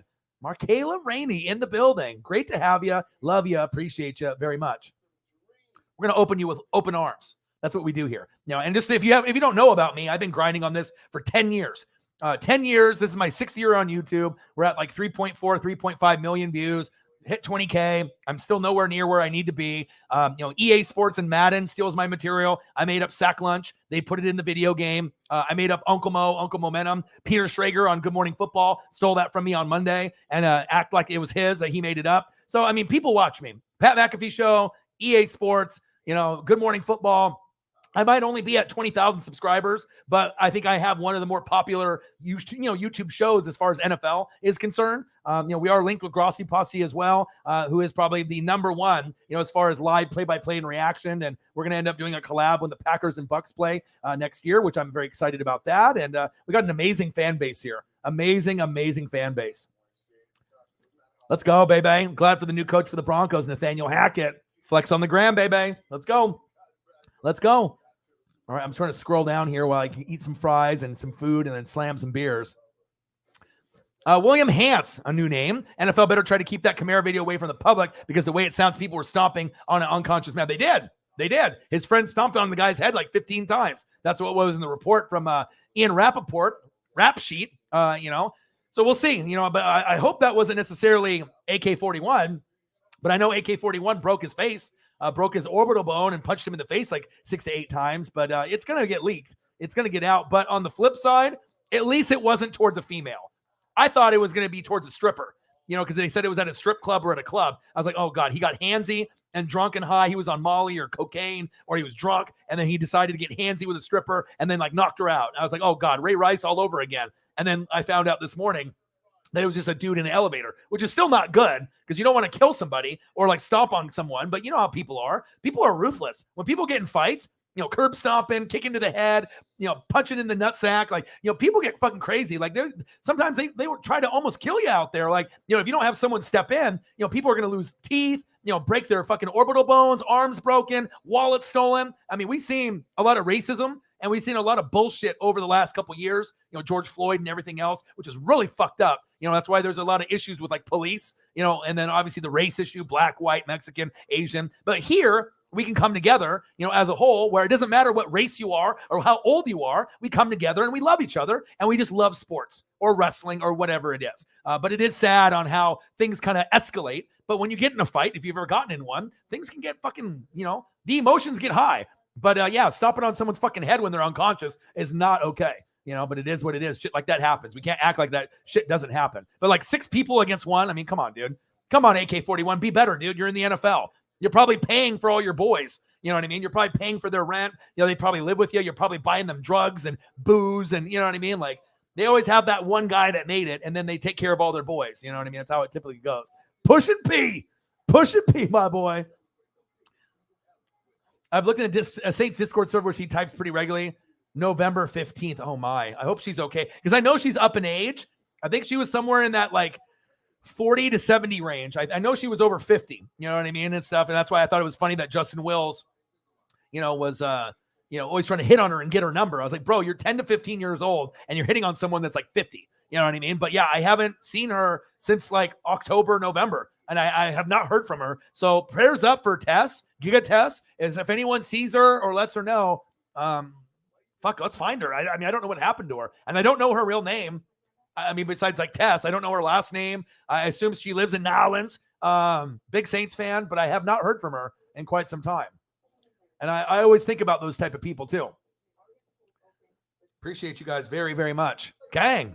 So those are kind of the stories that we have that are going on now. Let me like eat some food here and swig some beer. And like I said, but I think one show that we have here on YouTube, I mean, we're so different here. I give the energy and the fire, but with like the HD pictures, I feel that like no other YouTube channel does it like I do it. I really try to make it fully interactive throughout the whole show. And like I said, I talk about real shit too. Addiction, depression, anxiety. We have a good crew here, a good family here where you can kind of open up. So if you're going through something, we can talk sports, but we talk about life here. And I think that's why people really fuck with me and they donate heavy and they, ride or die for me, because it's more than just the sports. It's being real. It's like the person that I used to do the channel with. They decided to block me on social media, telling people that, he was the only reason that they watched the NWSF and the Northwest Sports Fanatics, thought he was better than me, started his own channel. Just a lot of bullshit, you know what I mean? And never got to know the fans and, never talked about what really was going on. And, it's like, you can do different things and go about it. And a lot of people wish that we still did videos together, you know what I mean? But again, after the Niners and Chiefs Super Bowl, if you don't come or talk to me for 7 months, you know what I mean? And then come back during that NFL season, like, would anyone be okay with that? Fuck no. You know what I mean? It's like, dude, you can't just do recordings whenever you want on YouTube. You know what I mean? What if I had that mentality? I'm just going to do a game and then like in the third quarter, I just leave. I don't even tell anyone. I just end the stream. Like, people aren't going to sub or follow you or donate if you do shit like that. So, we had our run, but like I said, he's not my friend. He'll never be on this channel ever fucking again. And like I said, I think I'm better off without him anyways. So AK actually is dating a player from the WNBA who was with them during the altercation.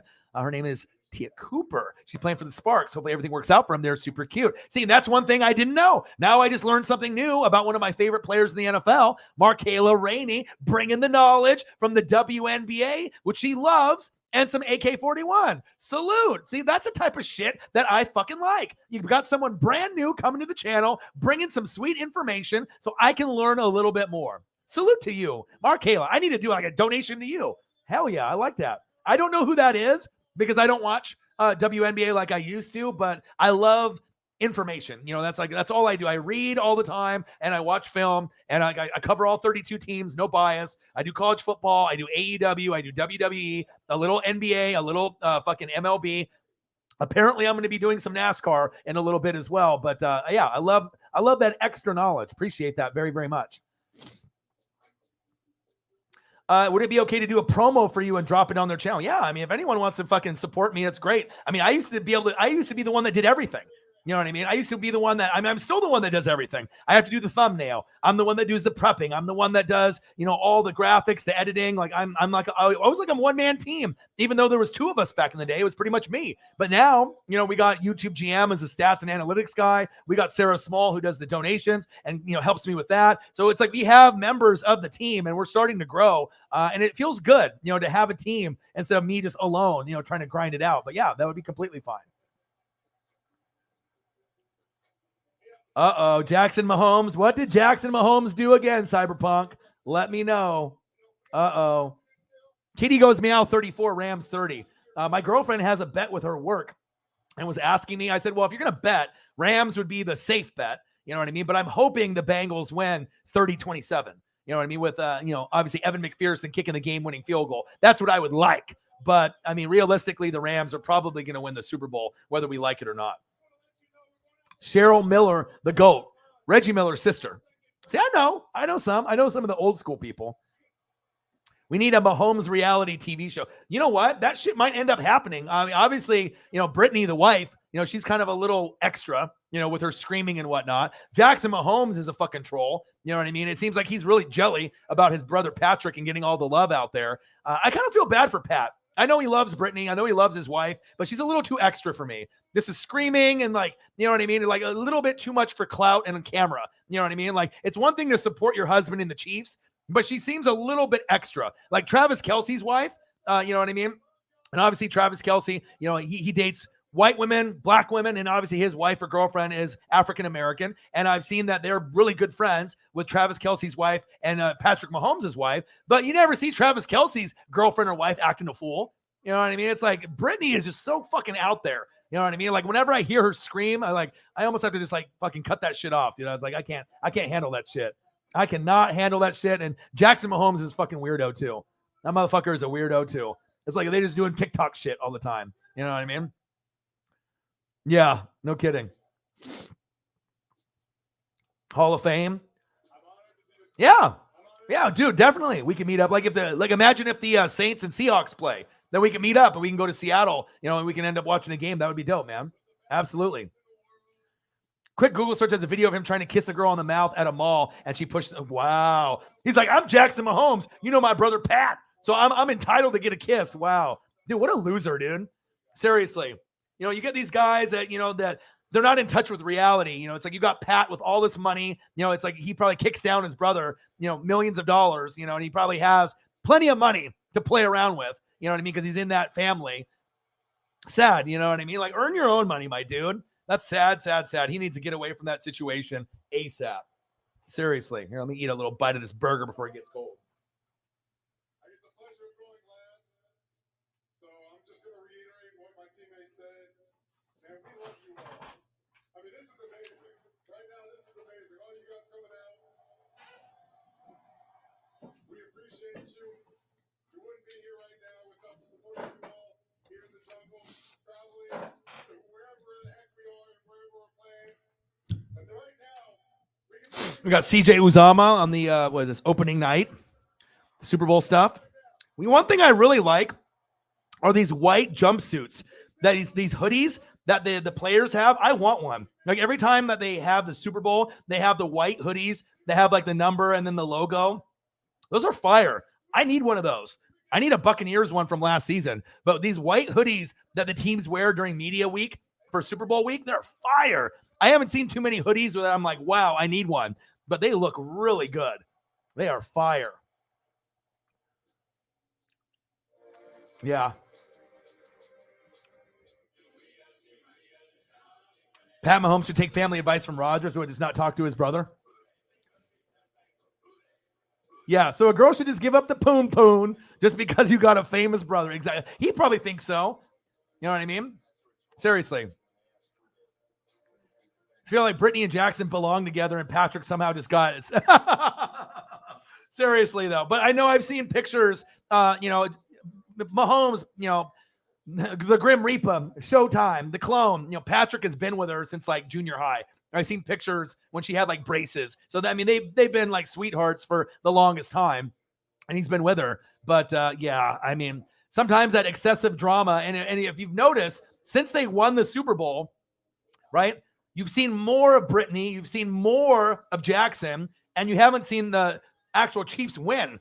Like it's like his production has been going downhill as they're getting more clout and they're getting more famous on social media. Like the Island Boys, shit is so annoying. You know what I mean? Everyone wants to be that famous person for the 5 seconds of fame, even if they have no talent. It's like the more ratchet and ignorant you are, you can have tattoos on your face, or you can talk, like try to talk gangsta or whatever. But it's like these people just want that 5 seconds of fame. And the sad thing is, you get a lot of people that are actually watching these people because they know they're ignorant and stupid. It's just crazy.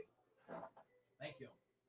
Yeah, it's just wild to me. It's like the more ignorant and the more stupid someone is, then you get the younger generation that just loves that shit. They're like, oh, let me watch all these videos on Instagram of these fucking idiots, and you just feed into that shit, and that makes them more money. Just sad, you know what I mean? Just because someone's got tattoos on their face or they're ignorant or they say dumbass shit, that doesn't mean that they should be represented, as some of the top people that are out there. And listen, even if you don't know what to say, I'm here to talk. No matter what you're going through, I just want you to know I'm here. I've got your back. When you want to talk, I'm here.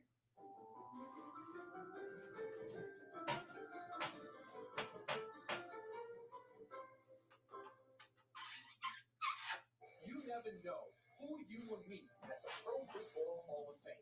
It could be the New York Giants, Pickle baby, the Ohio State Buckeyes. That's my puppy, Paisley, 6 months.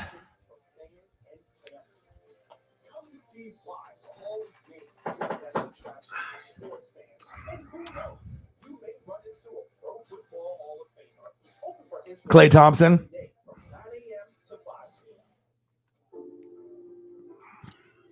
So Jackson probably thinks Patrick's the only famous because he's Jackson probably thinks Patrick is only famous because he's Jackson's bro. Probably. Yeah, who doesn't like Posty? I know that his I actually did a tweet on Post Malone on my Twitter account just a little while ago it was anniversary of White Iverson. I mean, I remember when I was a big fan of Iverson, but when Posty came out, I was like, this guy's different. He didn't seem like he was trying to be like hip hop or try to like pretend to be black to fit in. He just seemed like kind of more authentic and real. And I think that's why his fan base is so strong. I mean, he's gone through drug problems, he's gone through addiction, but he's always come across as more of like a genuine, kind of person. All right, Paisley, you got to go. Out.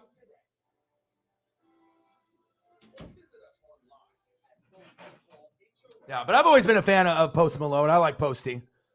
Yeah, Posty's cool, man. Puts out good music. White Iverson. Man, White Iverson was something special. Like, I get chills when I hear White Iverson. When I see the music video, I actually watched it. The music video on White Iverson. I actually watched it a couple days ago for the first time, and special. Very, very special. You want to make a puppy a hoodie? Yeah. Say, if you ain't donating for Orion, do it for Paisley. Yeah, I could always use some dog toys and some dog bones. I'm always grinding all the time, Absolutely. Instagram and TikTok should be, and the puppy, Nate the Great. I got to bring her on here when I can, when she misses me. You know what I mean? She used to love my girlfriend and like give her neck snugs when she was like 5 pounds, like sleep like right here. And I got kind of jelly. I got a little jealous, but now she like is pretty much, I'm daddy's girl. Like, I walk her, she sleeps on my legs or in between my legs or next to my leg. She always likes to sleep near me. And sometimes that sucks for leg room because she's getting longer now. She used to be like this. Now she's like, like huge, she's really long, you know what I mean? So it's like, sometimes when you want to stretch your legs out, I don't want to like step on her or like, crush her, you know what I mean? But it is what it is. Sometimes it's nice, to be able to have the warmth, and I get hot really easily though too. So that's why I usually have the fan on. Girlfriend gets pissed on that, or the window open. I'm hot all the time. I'm just like a bear. My dad, is, Czech. My dad is, Czech. And I'm part Czech, part Japanese. And so it's like, I don't know if it's just the Czech blood that I have in me, but I don't wear jeans. Like, I don't own pants. Like, I'm always wearing shorts. It'll be like December, January, it'll be 20 degrees out, and I'll be wearing Jordan shorts or Nike shorts and a cutoff. That's just what I feel comfortable in. And people are like, dude, you're crazy. You crazy. But that's, it is what it is. Now look at AK-41 is in the building. He got out of jail somehow. He said, free me, but he doesn't have a photo. No photo for AK. He rushed it a little bit. You have no photo. You got to get a photo in there, man. If you're gonna be in here and be AK-41, you got to take the time. You just can't create an account, right, and then say that you're Alvin Kamara. All right, AK-41. He said it was self-defense. He said, I love the NWSF. NWSF loves you too, my dude. Appreciate you. He said, hi, Elliot. Hey, Elliot. Oh, you guys are funny, man. AK-41 arrested in Vegas. Coaching hires: Dennis Allen with the Saints, Lovie Smith with the Texans, Mike McDaniel with the Dolphins, Kyler Murray unfollows the Cardinals, right? And we talked about this just a couple days ago. I was like, you know what? I was like, this guy's overrated. This guy's overrated. And I said, you know what? Maybe you need to go do baseball. And then all of a sudden, he's like, I'm going to unfollow everything Cardinals. I mean, this is crazy. I don't know if he'll go to baseball, but I think that would be a better fit for him personally. All right. AK-41 arrested. Obviously, they beat up a guy in an elevator, at I thought it was at a strip club, but apparently it wasn't. It was like the hotel. Rich Bashasha, all right, defensive specialist as far as special teams, right? He is the new special teams coach for the Packers. And then we obviously know Dennis Allen is the head coach for the Saints. Lovie Smith for the Texans. No. Yes. And then Mike McDaniel, OC for the Niners. Bang, bang, Niner gang. Looks like a Starbucks barista, or maybe that guy that sold weed to me 10 years ago. Okay. But now he is the OC. No, head coach and possible OC for the Miami Dolphins and Tua Tagovailoa. Gang. You feel me? Lots going on. Yeah, it took me 2 hours to get caught up. It was crazy, huh? 2 hours. He said, raise your hand if O-Dog is the best. You know your boy. It works hard, baby. Let's go.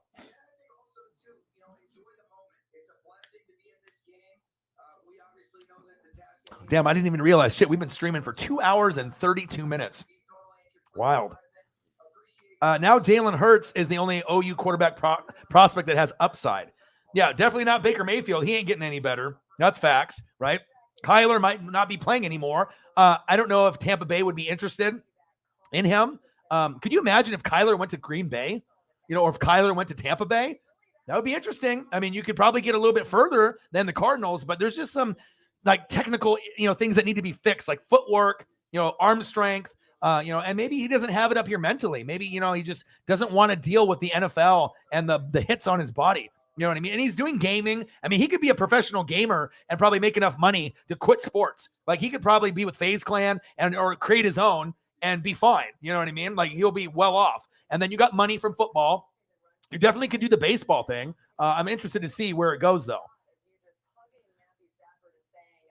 Oh, yeah, I did see that. Yeah, the Blazers. And then the CJ McCollum is rumored that, they might let him go. I got a Dame shirt on right now. I got the Dame Dollar, but yeah, it's just, I don't know. I don't watch sports anymore. And Preston, Swaggy P, the guy that does a channel with me, he likes the NBA. He does a lot of betting. He does crazy bets.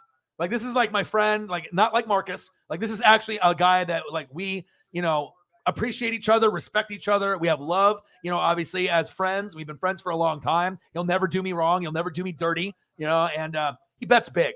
I mean, sometimes he'll bet 50, 100, 500, 1,000. Don't tell his girlfriend that, all right? You know what I mean? And he used to do, drugs and drinking and got himself in a little bit of trouble and then got away from that, good for him. But now, one of the kind of addictions is like the gambling thing. So, I got to kind of keep him in check sometimes. He'll ask me who's going to win, spread. And I try to give him the best advice, but I've seen him win really big and I've seen him lose really big. And he's not rich by any means, but I mean, anyone that's willing to drop like 1,000 on a bet and you're not rich, fuck, you better win. You know what I mean? Because you can only do that so many times before you're going to get fucked over and like be in debt. You know what I mean? So, but he is pretty smart and he follows the lines pretty good, for baseball and hockey and basketball and football. And I try to give him advice and, obviously he'll take care of me when he wins and whatnot. But man, some people, they just love the gambling, man. Oh, look at Peter Schrager's in the building. He said, I call it Uncle Mo. You feel it, he says. Yeah, Peter Schrager would definitely never be in this room. That's facts. The Weasel. Loving stealing my material, man. You know what I mean? He said, I call it Uncle Mo, like he just made it up. Come on, Schrags. Be better, dude. I had so much respect for you, too.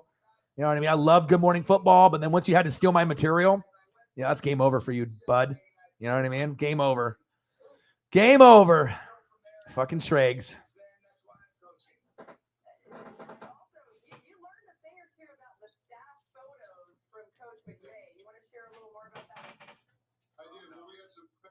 That are in LA, and in the locker rooms, there's always an assistant coach locker room on the road and a head coach locker room. And so we win the division championship at Tennessee. We could enter and take a big staff picture, and then Shane Walker, someone would send it out to the entire staff. Well, he wouldn't be in the picture because he was in the wrong. Schrags. It was nice having friends once upon a time. I think Aaron Whitey's like, Brandt is better anyway. Well, Kay Adams is the pretty face. Likes the Bears, like Kyle Brandt, right? She always supports the Saints. You know what I mean? Sometimes the commentary is a little much for me. And they used to have, obviously Nate Burleson, who's great, obviously worked his way up to CBS and got promoted. So now they have like Chris Carter or D'Angelo Hall there, and they're all right. You know what I mean? For like the NFL guy. Schrags is the guy who does the analytics and the stats. You know what I mean? But like a lot of the shit he does is stolen, obviously. When he has to steal shit from NWSF and the Northwest Sports Fanatics and claim that it's his. And you can go to my Instagram and watch the video. It's fucking hilarious. Okay. And then Kyle Brandt is kind of like this social media guy that's kind of aware of everything that's going around with movies and TV and sports, everything all in one. But obviously, Kyle Brandt does the angry runs, and he's probably the most entertaining of them all. But like I said, Schrager is like, one of those guys that I did respect, but after he, stole my shit, I mean, I was like, dude, yeah, there's no more love. No more love here, man. No more love here. Emmanuel Acho, yeah.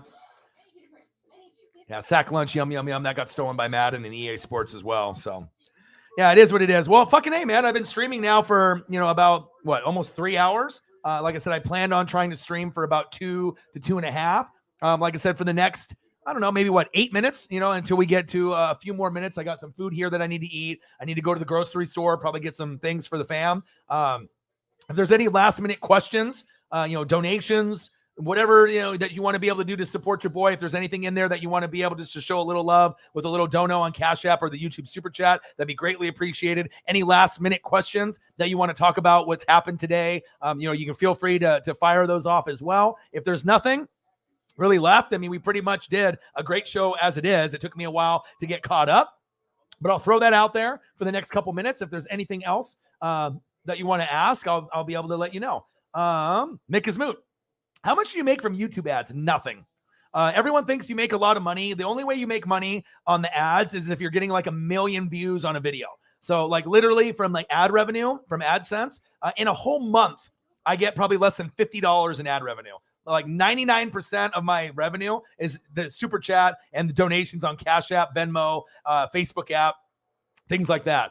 And that's why I have to grind and hustle, because I don't have 100 people in the room, 500 in the room, 1,000 in the room. You know what I mean?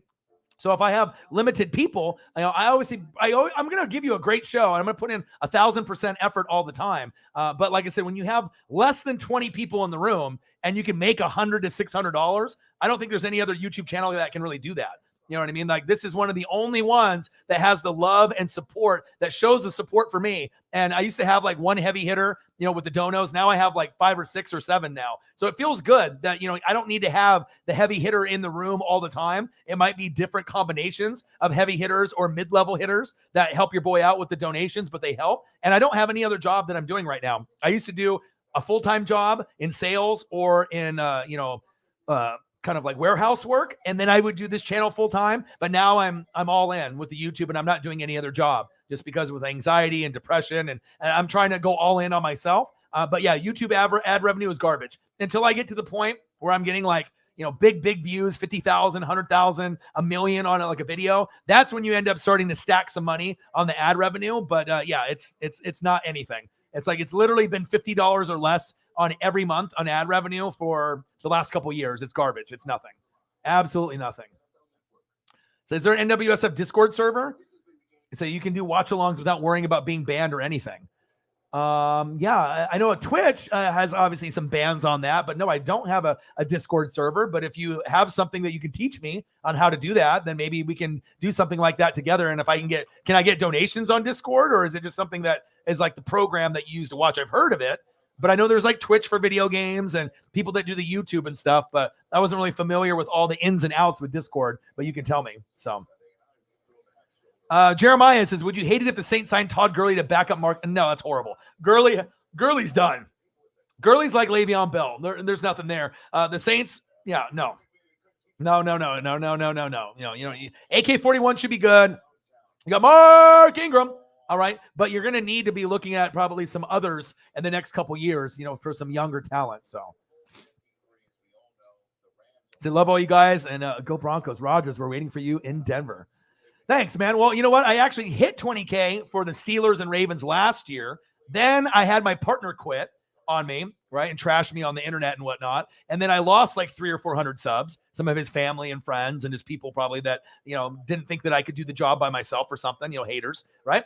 Then Grossi rated me on Jags Bengals in October, the day that I got my puppy Paisley. Then I got the 400 subs back. He got his, raid to give me 400 subs in 45 minutes. I got $620 in donations, which is insane because I've never seen that before in a Grossi raid, that type of support with the donations. I got Holly Hundo, who's one of the most famous mods on YouTube. He's Grossi's mod to be my mod as well. So I got her to join. And then I got a future collab with Tom Grossi when we end up doing Packers Bucks, which we were going to do this year for the NFC Championship game, but the Packers lost and my Bucks lost. And I know once that happens, I'm going to blow up. Like, there's going to be a lot of people because that guy gets 100,000 views here and there. He's going to get big views. I mean, he'll have 10,000 people in the room or more. And I know once, we get those people to see me, with Clickbait Sports and that crew, I'll be the first one to do a collab live play-by-play and reactions. That's someone that's not his friend. That's not in Clickbait Sports, not 5 Point Bids,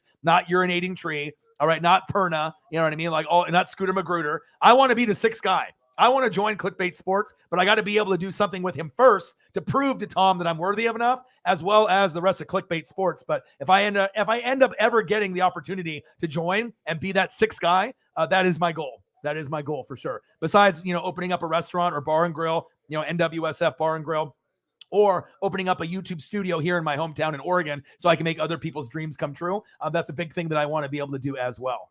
Jameson Meza in the building. What to do? No donos on Discord. You could just plug your Cash App. Oh, okay. Okay. Fair enough. Fair enough.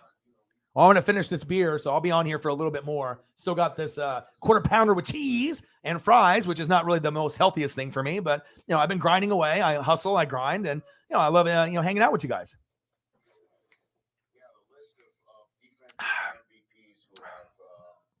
We already saw that. That was already Adam Erkin. We saw that. That was supposedly 5 years, but we don't really know if that's really going to happen, though. We're going to have to kind of wait and see. Obviously, when he gets his lawyer, you're going to see if they hash it out. But yeah, obviously, if he does get 5 years or have something like Henry Ruggs, then the career is over. But I don't know. It was in an elevator. It wasn't a female. It wasn't a Ray Rice situation, thank God. But we'll see. We'll see where it goes. I doubt that he's going to go to prison for 5 years. That would be really crazy. You know what I mean? But this guy's head got stomped like 15 times when he was already knocked out. You know what I mean? He was already KO'd. So, it was like 5 or 6 guys against one guy.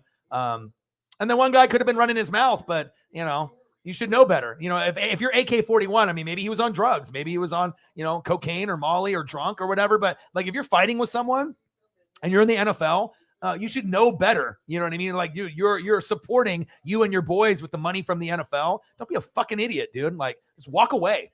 Walk away, dude. The guy has nothing to lose. You have everything to lose. Haven't we seen with Henry Ruggs? Henry Ruggs was probably going to be a halfway decent wide receiver on the Raiders. Then he decided to get drunk, street race with his girlfriend, fucking ran into that fucking girl. Her fucking car got on fire. She couldn't get out. She died, but based off fire, and the dog died as well. Fucking horrible. And now he's no longer going to be in the league ever again.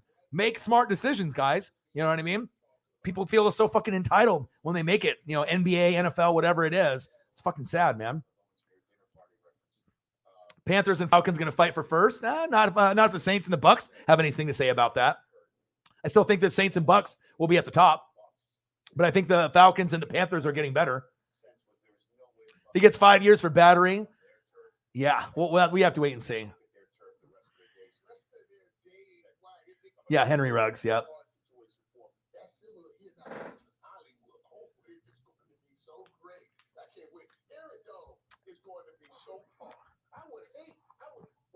Right. Yeah. Or probation, slap on the wrist, a fine. You know what I mean? But there's going to be other guys, that have things happen, but it's not like AK killed anybody. You know what I mean? But I imagine if they kept kicking this guy when he was unconscious, you probably could have killed him. You know what I mean? It's like you're beating up on someone's face or head. And that's, if you've ever gotten in a fight or ever gotten jumped before, getting kicked in the fucking head, all right, or getting punched in the fucking face, it doesn't feel good. And then if you're knocked out, you can't even protect yourself. So you're just getting your fucking nose and teeth smashed in. You know what I mean? That shit is not fun. You know what I mean? Cheers.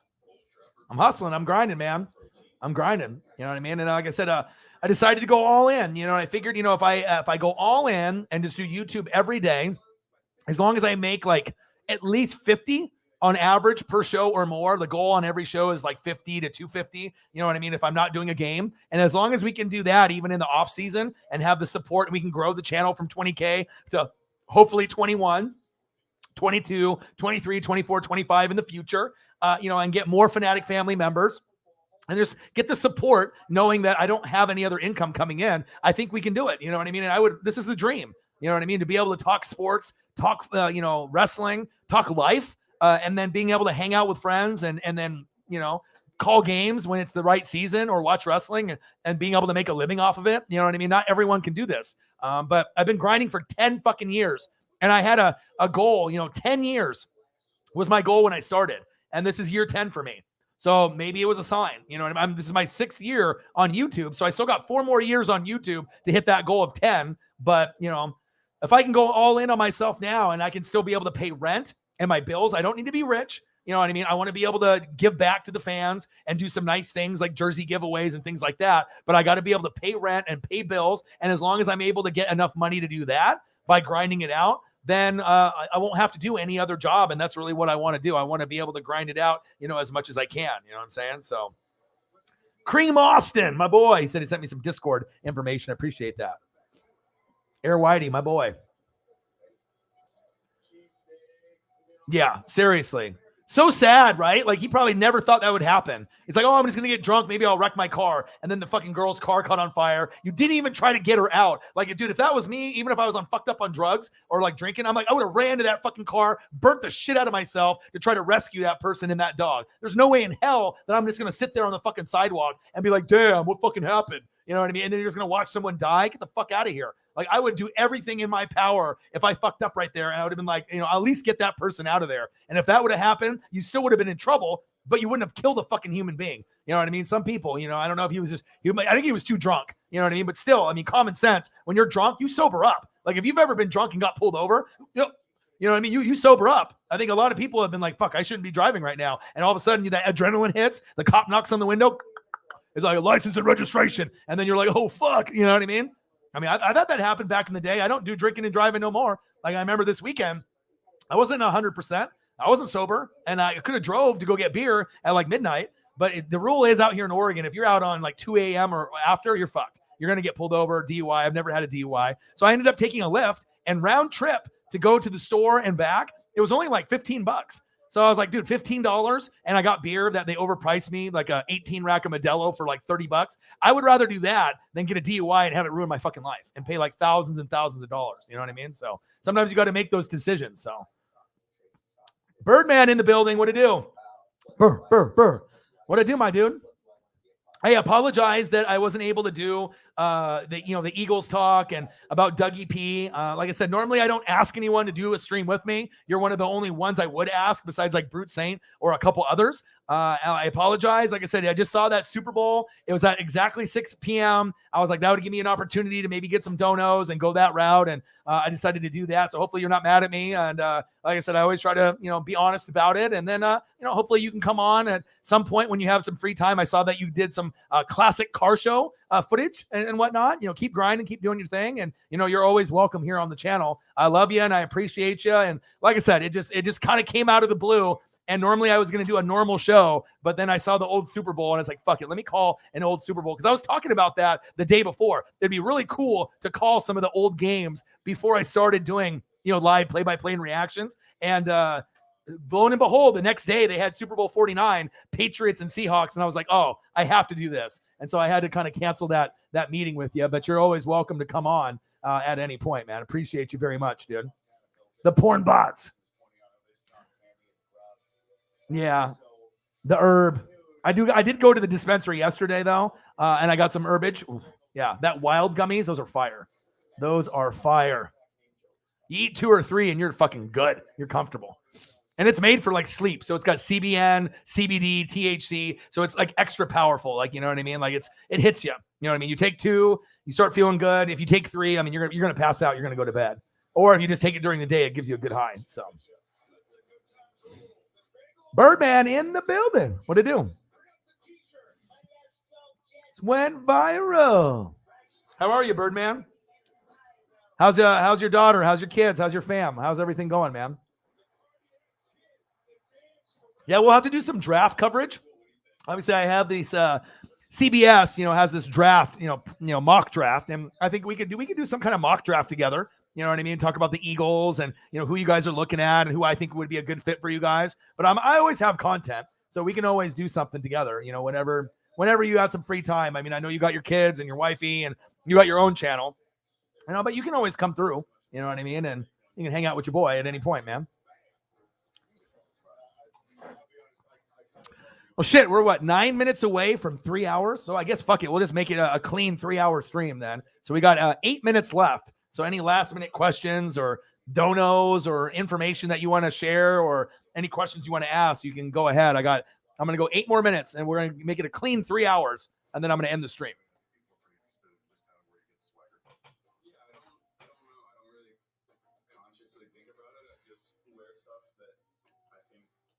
would like. You know, it's not like I'm shopping and be like, oh, I don't love this. I just always kind of not care what anybody thinks. Dude, that would be awesome.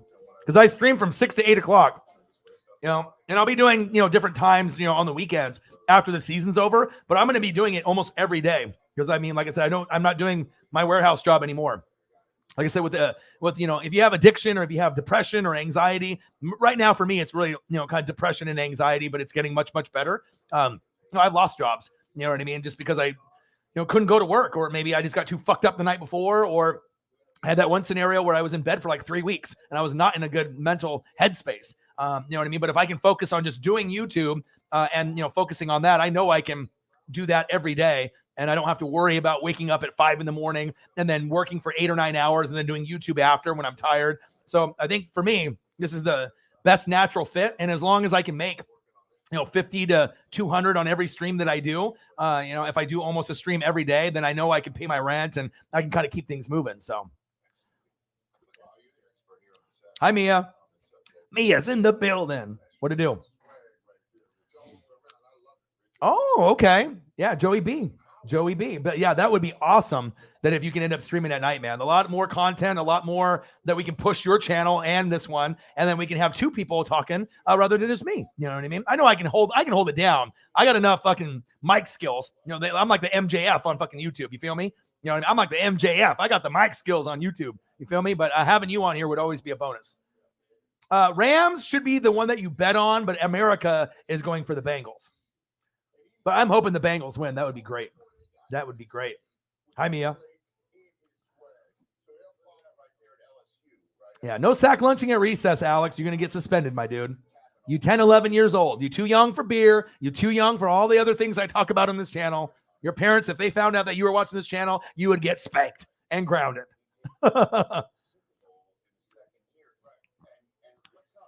Oh, your Packers stock certificate. I know Grossi bought some stock in the Packers as well. Awesome. You should take a picture and show me, dude. I want to see what it looks like. I know it's not probably anything too fancy, but it would be cool to see. Yeah, but Birdman, dude, man, that'd be sweet, dude. That'd be sweet. Would love to have you on. Brett in the building. What to do? Gang, gang, gang, gang, gang, gang. Bro, your boy's always hustling and grinding. This is my boy from high school. This was the starting center at Canby High School. I ended up playing on the summer league team when I transferred. My dad was one of the more popular teachers at the school, room number 420. I took this guy to a Duck game, front row. We've been keeping in touch since. He's been going through some adversity, through some highs and some lows. But yeah, I'm not working any other jobs right now. I'm going full time. I'm going all in, and I'm giving you a full show. So we can talk about, Kyler Murray. All right. I'm going to quit, following the Cardinals on Instagram. Maybe I'll do baseball. Or we're going to talk about AK-41, punching someone in the fucking elevator and get knocked the fuck out. Or we can talk about Rich Bashasha being the special teams coach of the Green Bay Packers. Or we can talk about Dennis Allen being the new coach of the New Orleans Saints. Or Lovie Smith for the Houston Texans. Or Mike McDaniel, my Starbucks, barista, or my weed dealer from 10 years ago, being the Niners OC to being the Miami Dolphins head coach. Your boy's grinding. Your boy's hustling. Full interactive show. I said, let's hang out soon, man. Let's go get a beer.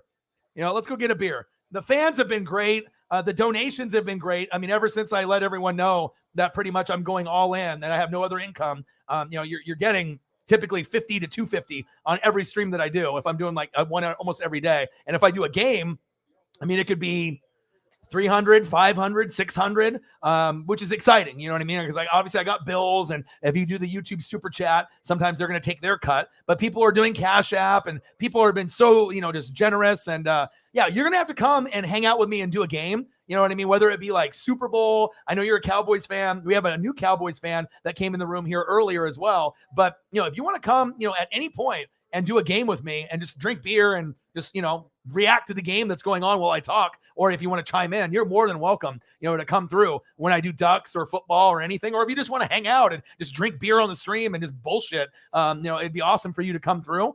We can always hang out. And I told you when I messaged you, I was like, let's hang out in the next month.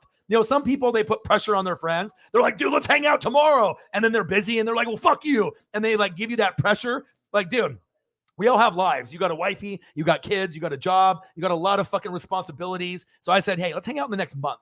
You know what I mean? Let's try to catch a beer or hang out in the next month. And I know that we can do that. Oh, look at that, my boy. Bang, bang, bang, bang, bang. $10. What does that put us at now with the donations? Closer to 200, like 150 to 200, I think is what we're at right now. Look at my boy. And this is one of the guys, you know what I mean, that I didn't really keep in touch with them after high school, right? So we had like a 20-year period where we didn't talk to each other or see each other, right? And then all of a sudden, I was talking about the Ducks, and he's like, I want to go to a Duck game. I was like, fuck, I'll take you. Let's go front row. And then I took him front row, Arizona State. We got to see N'Keal Harry, Herbert right there, front row. I took him. I took my girlfriend and another buddy, paid for everything. And it was amazing. Amazing time. I love you, and I appreciate you. This is one of my boys, like for life. He's a really caring, cool person. And look at that. He's even willing to throw $10 out of his own pocket to be able to support your boy. Thank you so, so much. What does that put us at on the tally, Sarah? Look at that. Dude, my boy, appreciate you. And there's not a lot of people that are like my friends that donate. Like Marcos Pineda does, Brett does, but there's some people that they'll watch, but they'll never donate. And that means everything to me. You know how hard I hustle and grind and put in that energy and that work. He's like, man, you got the commercials on. Yeah, your boy's grinding, man. Holla, my boy. I love you and I appreciate you. All right, for life, brother. All right, we're just like the NWO. All right, you and me. All right, we're like new world order for life, brother. Oh yeah, I'm Hollywood Hogan. You Kevin Nash. Oh yeah, Miss Elizabeth, the Macho Man. Me and Brett. Let's go. Let's go. You know I'm gonna do a full show, baby. I got it. I love you, man. I appreciate you. Bang! $10. You're so generous, dude. Thank you so much, man. What are we at right now? We just cracked 150 because of you, dude. Thank you. You know what I mean? And it's crazy because some people, I'll tell my friends what I do, and you know, some of them are haters. You know, some of them are like, dude, you don't do shit. You know, you ain't shit. You know what I mean? And then they actually watch the show. Like even Preston, my boy Swaggy P, he ended up doing NFC Championship game and Super Bowl, and I think we made over 500. And he was like in shock. He's like, wow, they really do love you. I'm like, yeah, you know, your boy works hard. I grind, and you know, I try to have a good connection with the fans. But until you actually are here or you watch it, some people don't realize what it takes. But you know, I appreciate you so much, man. Look at that. MVP of the stream, Brett Fuge, my boy. We'll go to another Duck game too. For sure. The ticket is still on the wall. Nice. Dude, front row too. You know what I mean? Like how many people have actually went to front row for a Ducks game? Not very many. And this next time that we go, we'll go behind the Duck bench because that's where I prefer. I like to sit there. We were on the visitor side because I got to, you know, I still had to pay a lot of money for those seats or whatever, but I want to go behind the Duck bench and we'll try to go. I mean, COVID fucking blows, but I haven't been to Eugene in a while and I miss it, man. We definitely need to go there. Had to black out some things for privacy, but you sent me a pic. Okay, is this for... Oh, Air Whitey, you sent me a donation too. Bang! $5. Let's go. Air Whitey, my boy. Air boy. Oh. Air Whitey, don't know. On the Cash App. Bang, bang. Bang, bang. Bang, bang. Bang! $5 on the Cash App. Hell yeah, my boy. Appreciate you. And obviously, I'll give you a little heart there on the Cash App. Thank you so much, man. Every motherfucking dollar counts. I'm going to have to go get some dog food, whatever it is. You sent me a photo here. What'd you send me? Oh, nice picture of me and the puppers. Ooh, you framed it? Dude, that's cool. That is cool. Dude, congratulations to you. Luke Birch is one of the owners of the Green Bay Packers, like Tom Grossi. Neat. And you had to frame it. Frame that. Put that bitch on your wall. Dude, that is so cool. That was so cool, man. Awesome. Predictions on the Super Bowl. I really want... Who doesn't?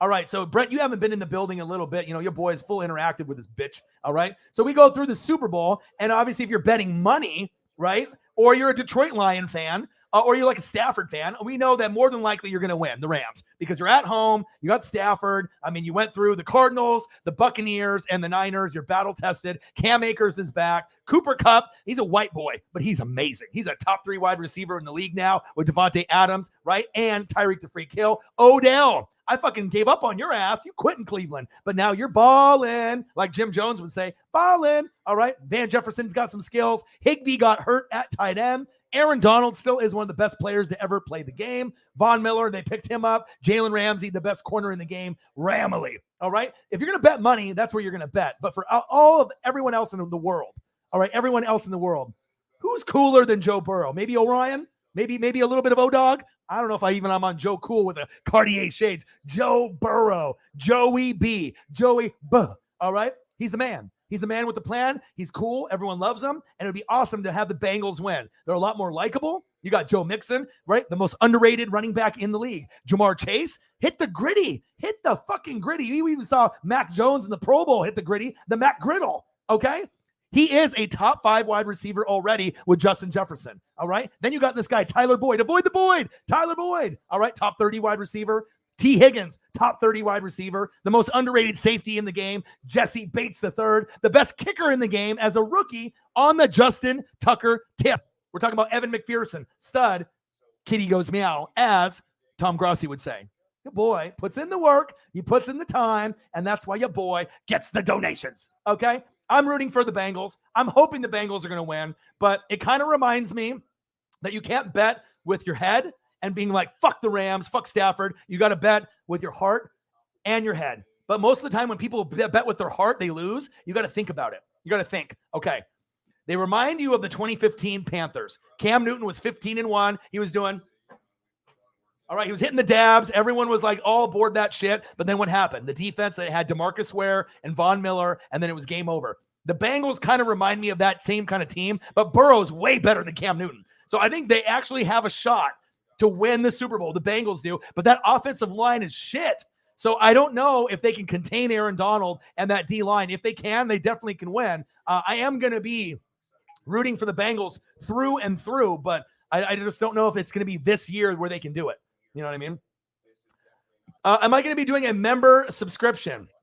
Elbow cough. Yeah, I will be doing a member subscription at some point. 156.33 in donos. Bang, bang, bang, bang, bang. Let's go. Burrow, the next Brady. That's a little bit of we're kind of jumping the gun a little bit. I think right now you have Mahomes, Aaron Rodgers, Russell Wilson, and then it used to be Deshaun Watson. So now he's not in the picture. Those are kind of the top cream of the crop. But now you got Josh Allen from the Bills. You got Joe Burrow from the Bengals. And you also have Justin Herbert. Kyler Murray, Lamar Jackson, and Dak are below them. All right. But I think that we got to see a little bit more. Like you just went from worst to first. You tore your ACL. You overachieved, and now you're there. He's really likable. He won the Heisman. All right. He ended up winning the Natty, the best college football team arguably ever. Jamar Chase had 4 tutties in that championship game. Ridiculous. Okay. They're teammates now in Cincinnati, and Cincinnati used to be a bullshit team for 25 years. And now they're cool. You know what I mean? Jamar Chase and Joe Burrow made the Bengals cool to root for, right? So even if they lose, it shows you how hard it is to get back there. Look at the Chiefs. We thought Mahomes was going to, we're going to win 1, 2, 3, 4, 5, 6, 7 championships. And then since they won that first one, how many have they won since? 0. So it shows you could be good, but you never know who's going to get better. What if the Bills get a running back? What happens if Justin Herbert takes his game to the next level? You never know what's going to happen. What if Aaron Rodgers goes to Denver? So I don't really know, but I really do like Burrow, but we can't really call him in the Brady status just yet. But I think that Burrow is a top 5 quarterback. And if you want to say he's top 3 right now, I won't argue with you one bit. I mean, if your name is Joe, you're legendary. Joe Namath, Joe Montana, Joe Burrow. And I ain't talking Joe Biden, all right? We're talking Joe, Joe, and Joe. If I ever have a son, maybe I'll name him Joe, and he'll go to the NFL. But I'll tell you what, Joe Namath, Joe Montana, Joe Burrow, Joey B, Joey Burr. I see you. And he's really likable. And I think Justin Herbert will get that same kind of love once they go to a Super Bowl or an AFC championship game. But what he did at Ohio State and transferred to LSU, he's just got that swag about him, and he's likable. You know what I mean? It's like Baker Mayfield got drafted on the Browns to be Burrow, but he just doesn't have it. He had the swag in college, but you don't have the skills like Burrow, my dude. You know what I mean? Burrow is the man. I like him a lot, man. I don't know. We can't call him Brady just yet. You know what I mean? But I like him a lot. Said Burrow and Allen Rasal, they know how to whip the ball. Yes, they do. Flick of the wrist, and that'll be another thing. Brett, did you see that Peter Schrager from Good Morning Football stole my material? Did you see that? I don't know if you've seen the channel or seen my Instagram posts or Facebook as of late. So I made up Sack Lunch, right? And then Madden, the video game, they stole that from me a few years ago, and they put it in the video game, the audio, like when someone gets sacked. It's 12 noon. You know what time it is. Time for a sack lunch. Yum, yum, yum, yum. So when you get a sack in Madden, it'll say sack lunch, sack lunch, sack lunch, like the words on the screen after the sack. They stole it from me. No credit, no money. Hate us. Okay?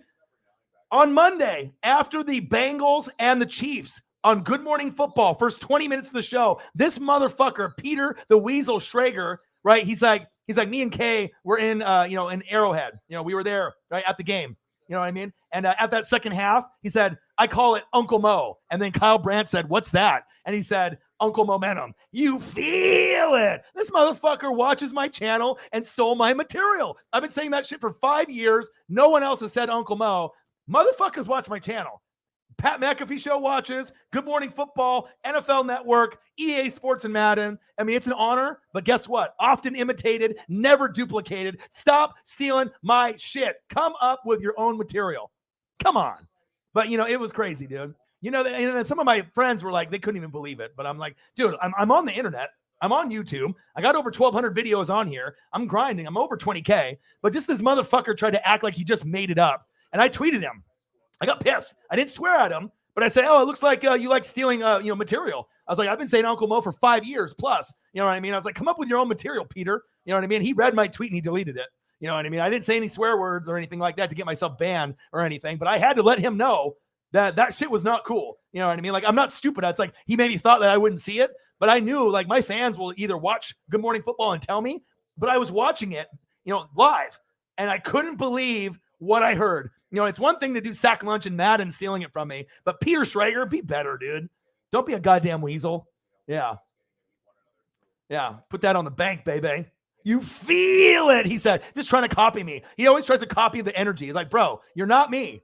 All right. You're a fucking dork. All right. You a dork. You're up there. You're the stats and analytics guy. Kyle Brandt's better than you. All right. Stop it. No respect for him ever again. I still watch the show, but I don't, have the same appreciation for it anymore. And of course he's not going to admit that he stole the material, but Kay Adams and Kyle Brandt and Chris Carter were probably like, wow, you're really smart with your little catchphrases and shit. Yeah, no, you're motherfucking not smart. You just fucking go on YouTube and steal other people's shit. You fucking hater. Get the fuck out of here. You feel it, motherfucker, dude. Get the fuck out of here. Hope he's watching right now. You fucking weasel. Come up with your own goddamn material, dude. And if I ever get to a point where I'm on fucking Good Morning Football or if I'm on NFL Network or ESPN, guess what? I'm not going. All right, because I'm going to be my own boss and I'm staying on YouTube just like Grossi for the rest of my life. I will never bow down to a network because I won't be able to be myself and I won't be able to swear and I probably won't be able to do a boxing match with Schrager on TV live. All right, don't be fucking stealing my material. Get the fuck out of here. Come up with your own shit, dude. Uncle Mo, like you made it up. Fuck out of here, dude.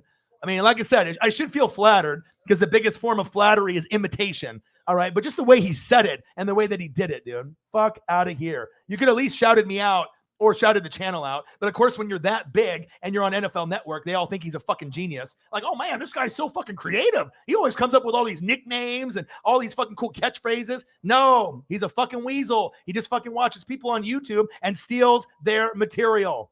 Get the fuck out of here. Gang. Appreciate you guys, man. How long have I been streaming for? 3 hours and 10 minutes. Well, you broke the 150 mark, which is great. We always try to be able to have a fun show. I love you, and I appreciate you so much. Have a great rest of your night. Like I said, I could stream for another 2-3 hours, but my girlfriend's daughter needs to go to fucking bed, and I'm too fucking loud. I'm probably waking up the whole goddamn neighborhood with my energy. All right? I love you guys, and I appreciate you guys. Everyone that donated, Brett, you're my fucking boy. Let's get together and have some beers together. I love you guys, and I appreciate you guys. Gang, gang, gang. I'll be back tomorrow. We'll see what other shit comes about. See if Orion gets some more catchphrases stolen in 3, 2, 1, stolen from Peter Schrager or someone else. I'll be back tomorrow sometime between 5 and 6 o'clock Pacific time. We'll stream for a couple hours. We'll be grinding it out. And I got one question for you. Who talk sports like us? Your boy Ryan, Northwest Sports Fanatics, and I'm out. Gang. Gang!